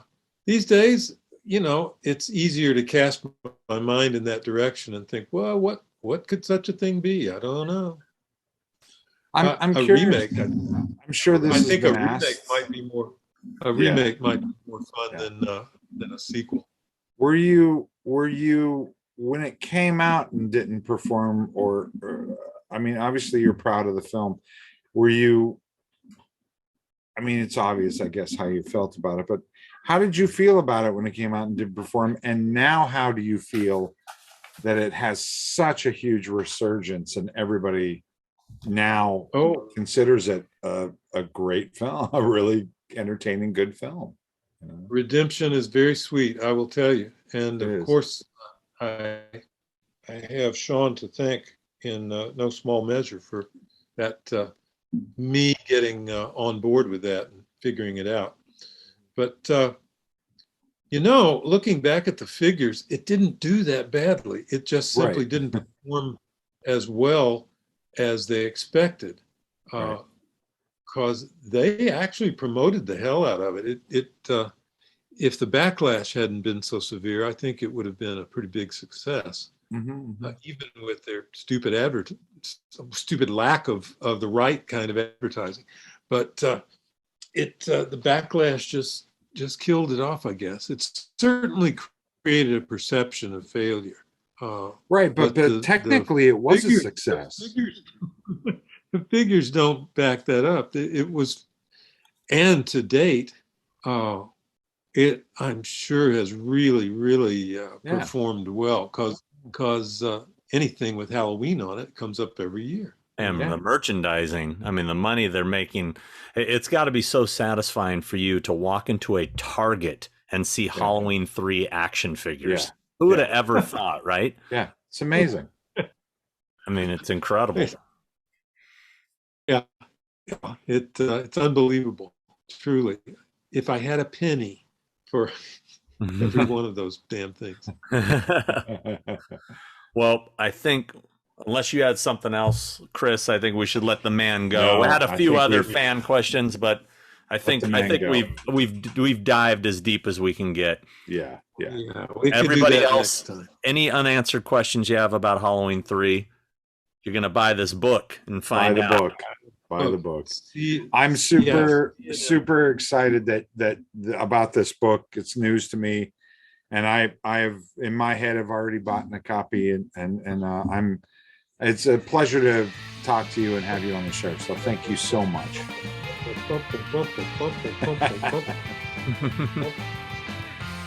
Yeah. All right, I'll see you later. All right. Okay. Thanks. Good night.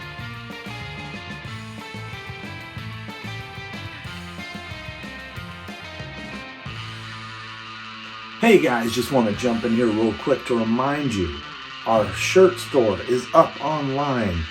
tpublic.com/user/malfunction. Go there, we got a bunch of new thing with we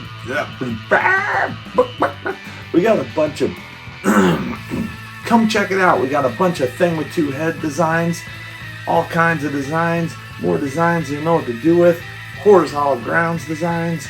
There's Hollywood's Hologrounds designs. You can get mugs, you can get shirts, you can get stickers, you can get a onesie for a baby. You can get a notebook. You can get a throw rug. You can get pretty much anything you want. So get on there. tpublic.com/user/malfunction.